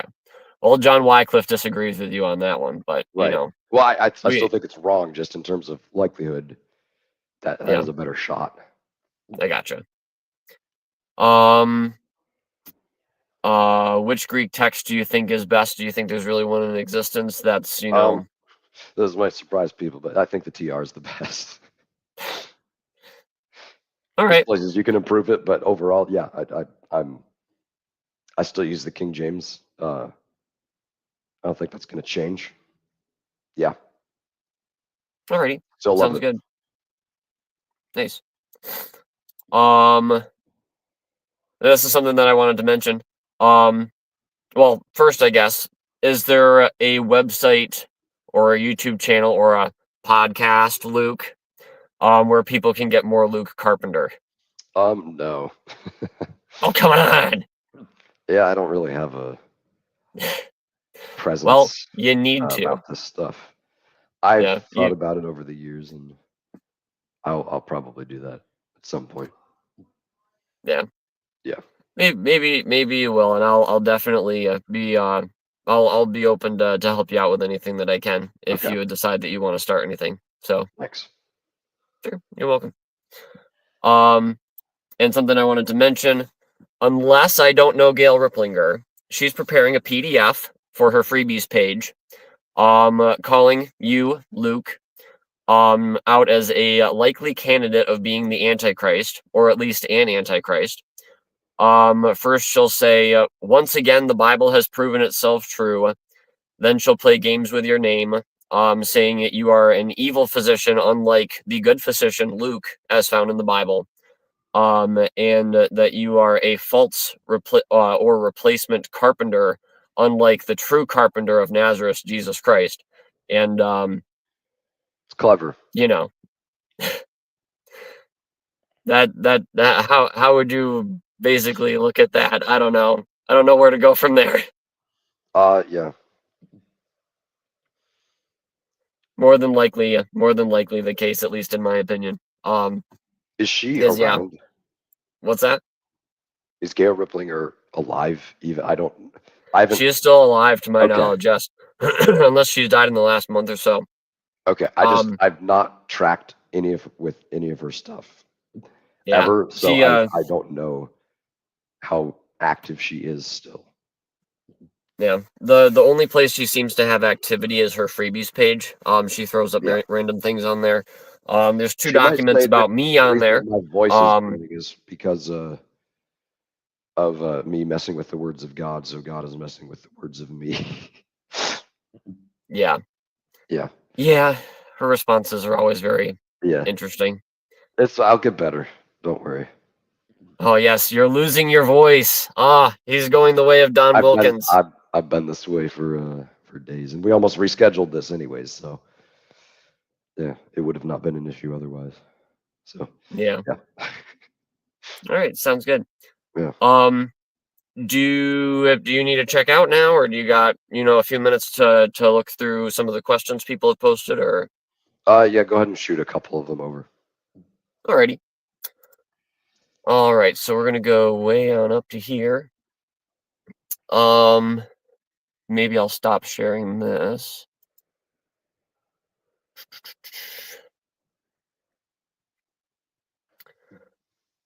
All right, so Randall says, "Hey, Randall Hill. Hello, Luke. I'm surprised you didn't say that he's your father." Bro, so many people have told me that I never wanted to watch Star Wars ever because I got so tired. I finally did, like 4 months ago. Yeah, it's just a curse that comes with the name. Yeah, that's okay. It's not a big deal. Yeah. All right. It almost drove you to the dark side. Ooh, the dark side. No.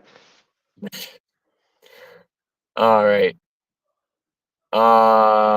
So Elizabeth, what is the TR and how do you get into the one of these conversation groups? I'd like to learn more. TR, Texas Receptus. If you want to go to Facebook, if you want to get in a conversation group, let me share the question. There would be like Texas Receptus Academy is a big discussion group on that one. We have a page also where we discuss a lot of the stuff related to Gail Ripplinger, called Rebooting Gail Ripplinger. That's a public group on Facebook as well, but there's a lot of those different ones on Facebook. Let's see. Yes, the Bible. Okay. What do you guys think about the books the Roman Catholic Church rejected, uninspired by the Holy Spirit? It makes mention of the Book of Enoch, the Bible. Yeah, basically, any thoughts? It looks like on the deuterocanonical books, as they would be called, and I'll scan I through the like other them. questions if you want to take that. Yeah, I like them. They're fun. I don't want to claim they're inspired because they're not. Nobody thought that until the Septuagint confused everybody for the most part. The Book of Enoch is kind of an anomaly when it comes to deuterocanonical type things because the Ethiopian Orthodox Church is the only church that includes it in their canon. And there were some early Christians that thought it was inspired, such as Tertullian, but ultimately it fell out of favor and it was lost for like 1300 years until it was rediscovered in the Ethiopian church and brought back into the rest of the world. So, and this is just for me personally, if it were not for the witness of the church rejecting it for 1800 plus years by now, I would think it's inspired. I think it's a great book. But I think the way that the recognizing of canon works is the Holy Spirit nudges the church globally to accept certain parts as scripture, like they just assume it's scripture and it never falls out of favor. And if something falls out of favor, well, it was supposed to. And so that that happened with Enoch. That didn't happen with the rest of the canon. That did happen with the Deuterocanon. All right, very good. There seems to be a little bit of a dialogue going on in the comments area. Mostly on Facebook. It doesn't. Maybe we didn't get any YouTube comments, but that's okay. Or no, we didn't get a few from YouTube. This one is the well. Let me just show it real quick. Is the KJV the authorized version closest to the original manuscripts? I think that's what I really want to know. Which translation is the best version to read? I guess maybe I'll mention that first. I'm currently going through the Net Bible when I get a chance. I've started in Genesis, but mostly that's because I want to be familiar with its text, see the Bible from a different perspective than the King James Bible, which is what I've been in my entire adult life. And also they have the full notes edition, which expands on like all of the textual, all the translational notes and stuff like this. And that's something that I'm extremely curious about. So I would highly recommend a full notes Net Bible. You can also get it on audiobook from Logos. But I guess you can talk about the other parts of the question there, Luke. Oh, I like the KJV. I still read it. Yeah, that's not really what we were talking about. I understand the question. I'm just not. There's a lot of ways that you could answer that. So I'm still perfectly happy despite, man.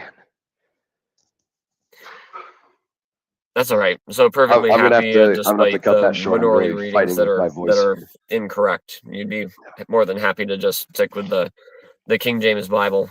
If I've read you right, then that'd probably be what you would say. I'm just trying to save your voice just a little bit. So she does give us a good health recommendation. She says to drink honey. And hang on a second once it comes up. Drink honey, lemon, and ginger in tea at least twice a day. Your throat and voice will get better. I would highly recommend raw honey. Even just taking some of that can alleviate it a lot. And yeah, this is the time of year for these kind of respiratory tract kind of things. Elizabeth, it doesn't matter what anyone thinks, the word of God says it is. Okay, yeah. So having the King James Bible not be the 100% greatest exact match to the King James Bible, according to one person in the chat, is the bridegroom letting the bride suffer. The KJV improved the Textus Receptus is another thing. Tice says. Satan is at war with the saints. They're all raptured up. This is where the I don't believe in the critical rapture, thinking comes but in. So it looks like there's also a discussion that they want to have about, rapture timing and stuff like this. I guess if she wants to, would you be open to discussing that in the future, maybe a little bit more briefly, sure. because that's not exactly the niche that I'm in. Yeah, I'm post-millennial, so I don't even hold to like the tribulational system within premillennialism. Gotcha. It's just not even categories that I think in. The rapture is the resurrection. I don't think there's a separate event. Either 1 Thessalonians 4, 1 Corinthians 15, because we're talking about the resurrection. And yeah, we could get more into that in a later segment. Yeah, I get you on that one. I think I can basically see where you're coming from. It looks like, let's see. It looks like that's pretty much all that we got from the chat. And you said that you do have to get going. I think my voice wants me to keep going. It sounds like it. It's your body's timer. Yes. It's like it's time. So, alrighty. Yeah. Sounds good. Well, thank you so much for having me on. This has been fun. It's We been should a do it pleasure again. having you on. Yeah. Absolutely. You're a wealth of knowledge on this subject, and I appreciate it a lot. So. Perfect. Alrighty. So we'll just stay tuned for Scott for LukeCarpenter.com and the Luke Carpenter podcast, and we'll that'll be good. And hopefully we'll bring you on maybe some other time this summer for a little bit more of a maybe a little bit more of a deep dive on the whole manuscript thing, and probably expand on the rapture subject a little bit more in that one. There's if that other sounds good. manuscripts that I didn't even get in, or other readings in the TR that also have zero support. I Yeah. didn't get into them. I've not heard anybody else talk about them, but I'm excited to. Oh yeah, absolutely. And that was something that I wanted to mention too. With the we discussed 4 of them here. How much of like how many more variants would you say that there are that the King James Bible has that you would want to stick into this category? Say we had all day long to talk about it, and our voices were all perfectly fine. How many more do you think that you would want to cover in a stream like this? I could do a dozen. A dozen? Yeah, or 2, maybe. 2 dozen? Dozen or 2, maybe. Yeah, depending on. So 1 per hour for the rest of the day. Yes. It would not take that long, but yeah. Yeah. That's a sizable amount. And how many would you say are on the same level as the Revelation 17 passage? Or the one that you said is just like, yep, nope, this has got like no evidence whatsoever. How many would you say are on that level? I gotta pull up the document again. That's okay. There are 5, 7 in there that more than 7 that I have listed as zero evidence. So at least 7. Okay. And that would include like all the translations, all the Greek manuscripts, all of the copies of everything. And the only reason the King James Bible has this reading is the Textus Receptus, and those are all in that category.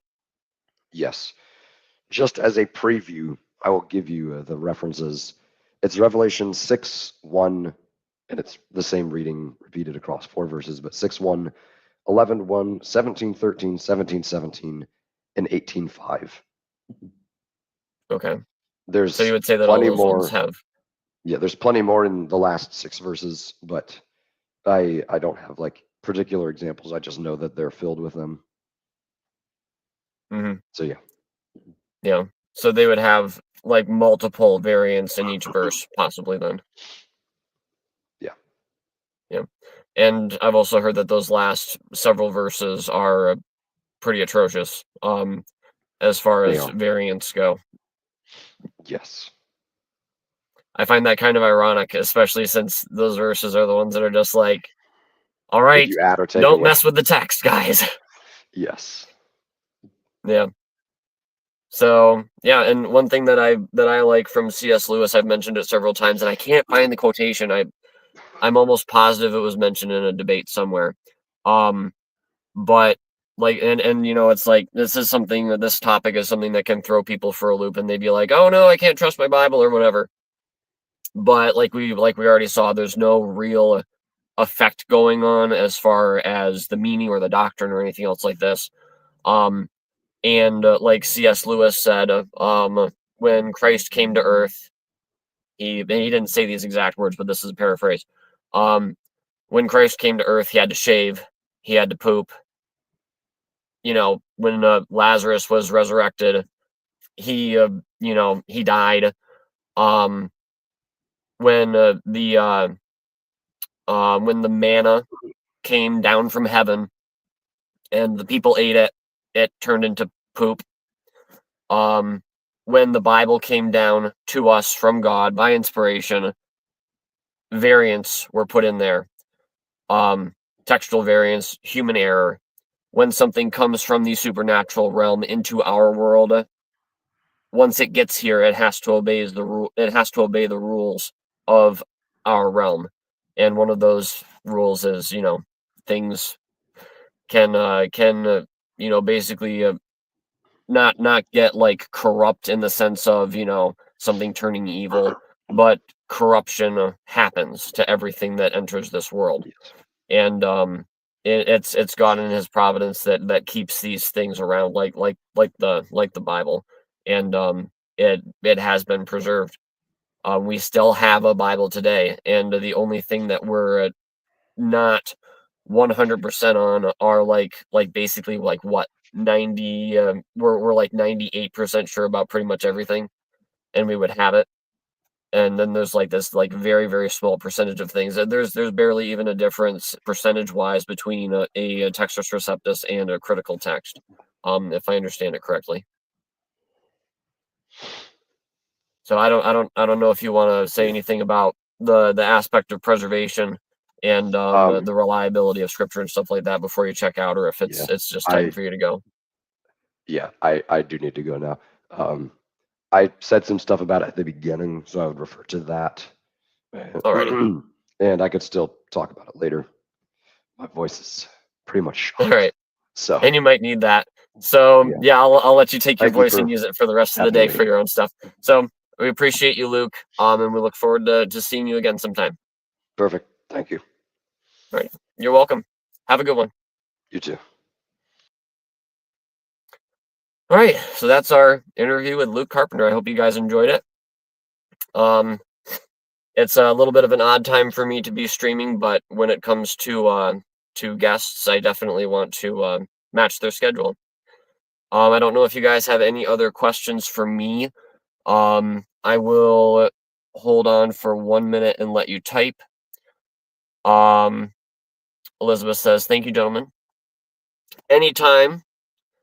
It's what we do. It's a very nuanced subject. It's got a lot of importance to it. I think it was in the debate with it was riveting. I'm so glad that you enjoyed it. And yeah, we're gonna be doing stuff in the future. When James White debated Doug Levesque, there was a conference of some kind of neo-Nazi kind of stuff going on.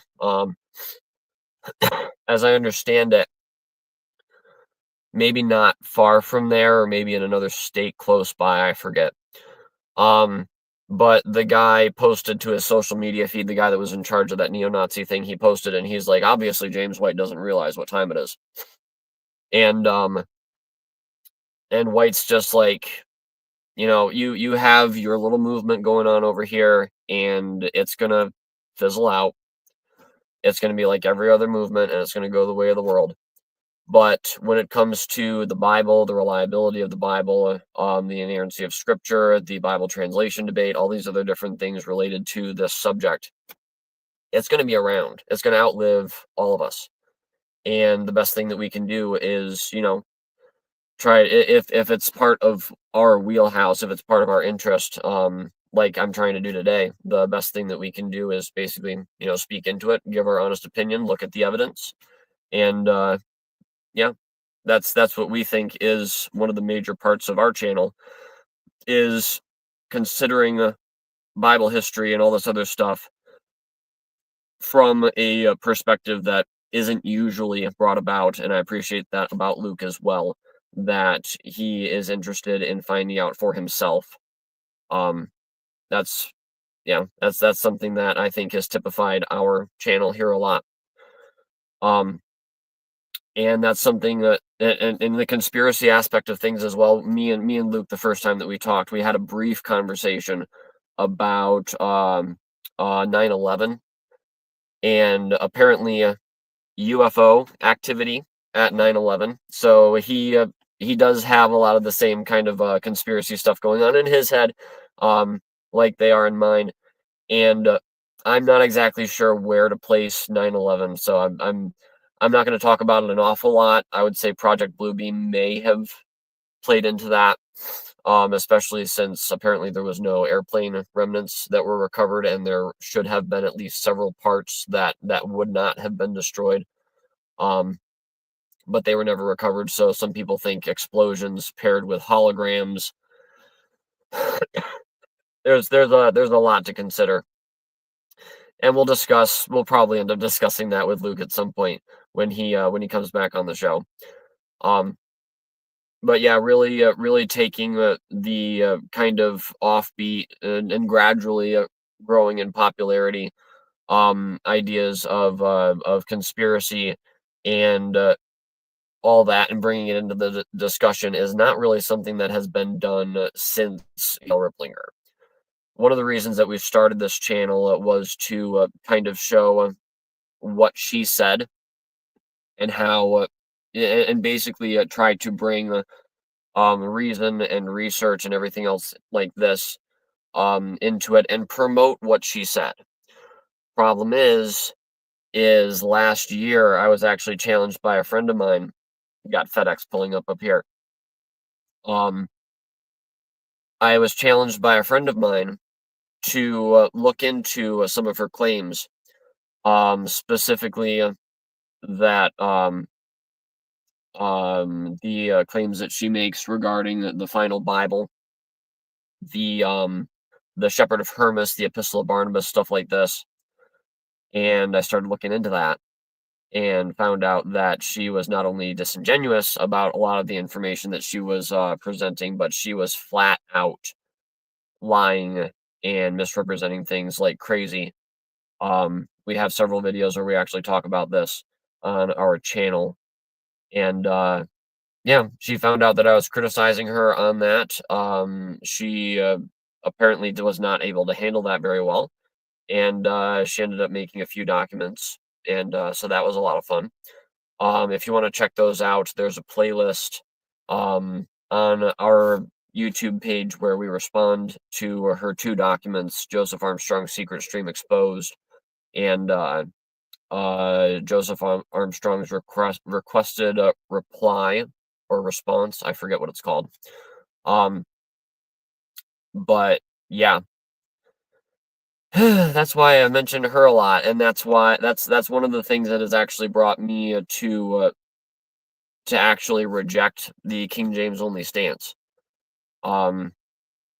It's been a long, hard journey for me. I've been King James only for 15 years, and we talk about that also on our channel. So if you guys want to follow up with any other videos, feel free to do that. It looks like we have a few extra people here. So let me just recap real briefly what we talked about for said people in case they want to go back and watch the entire stream. We'll try to keep it below 2 hours. We talked about 4 variants in Revelation that have very little evidence for them and are very likely to not be the correct reading in the King James Bible. And one, especially that Luke Carpenter, who we talked with about it, he especially did not feel that one of them was accurate at all. There's no evidence outside of the Textus Receptus for this reading.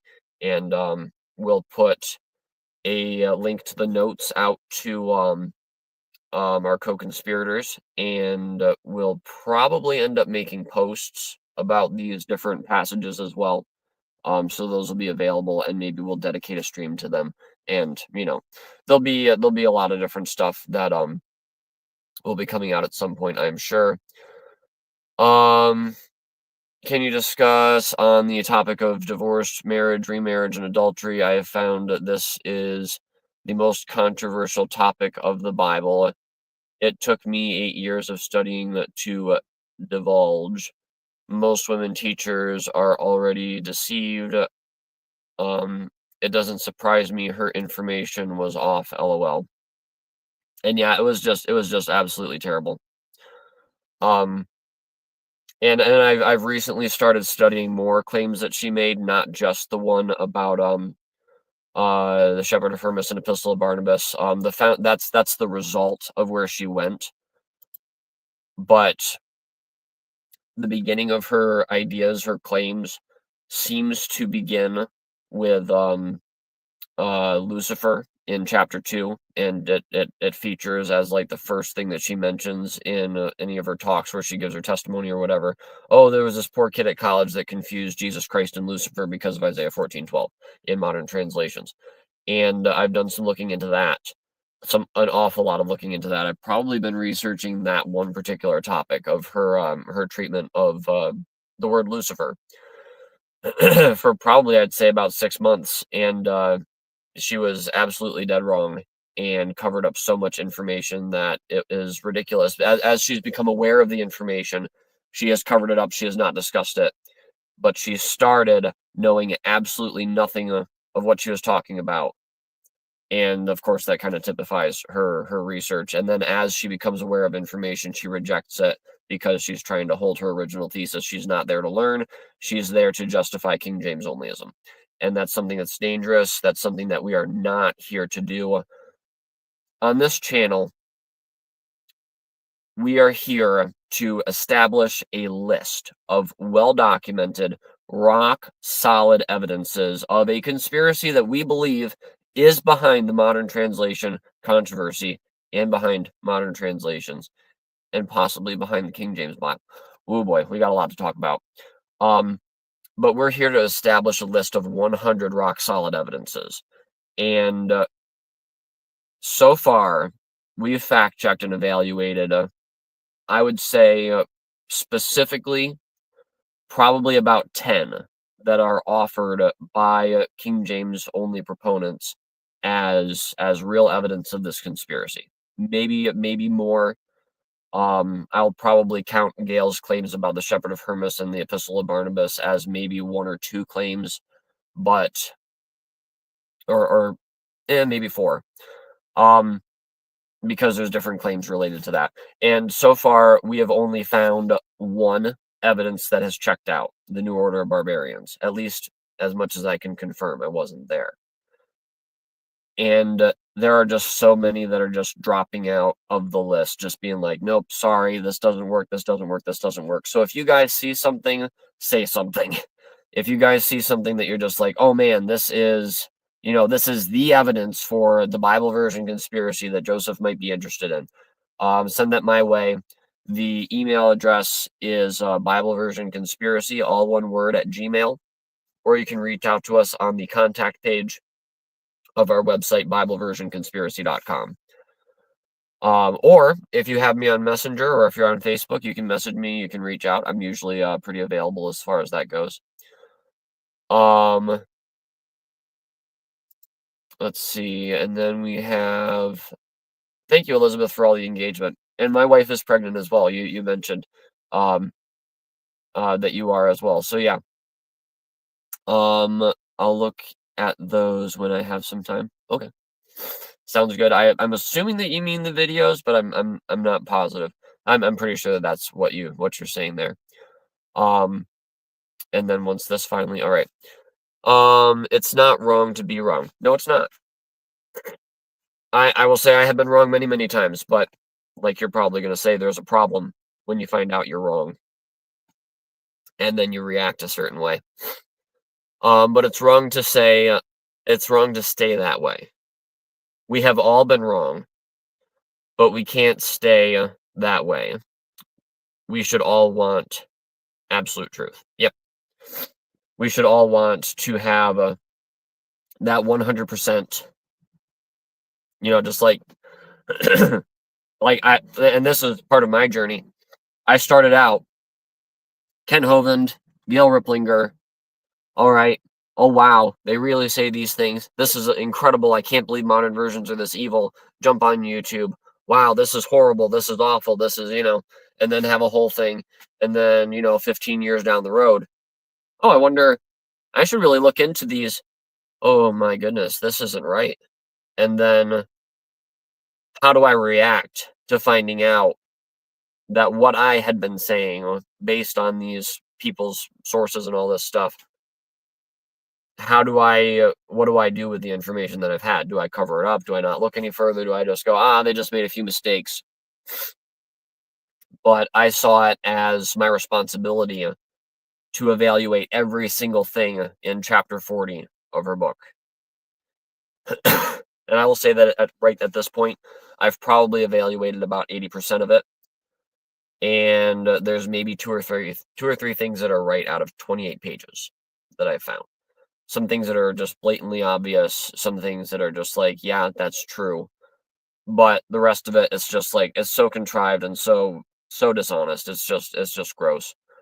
And then her response to what I have said about it is further. Needless to say, I feel very misrepresented and very lied about, as far as what she has said. So I'll probably cut it off there. I could ramble on for forever. This is a topic that I'm intensely interested in, deeply invested, and I would say fairly knowledgeable about. So yeah, there's a lot to discuss in the future, and I appreciate you guys being around. So if you guys haven't subscribed, hit that subscribe button down below, and we'll look forward to seeing y'all next time. Praise God. Hope she has a healthy, happy pregnancy and delivery. So far, so good. She's struggling a little bit with her blood pressure and her blood sugar. So if you guys want to keep her in prayer, that would be awesome. And yes, Elizabeth, half-truths are still lies. There's a lady that I know that has evaluated a lot of what Gail has said as well, and she calls a half-truth a well-dressed lie. And if once it goes through my brain, I would say that a half-truth is a lie in a tuxedo. So I would probably leave it with that. God bless you guys. Have a wonderful week. It's Monday. There's still a lot of water to go under the bridge. And make sure you're reading your Bible like the devil's after it. Because he is. And there truly is a Bible version conspiracy. Have a good one.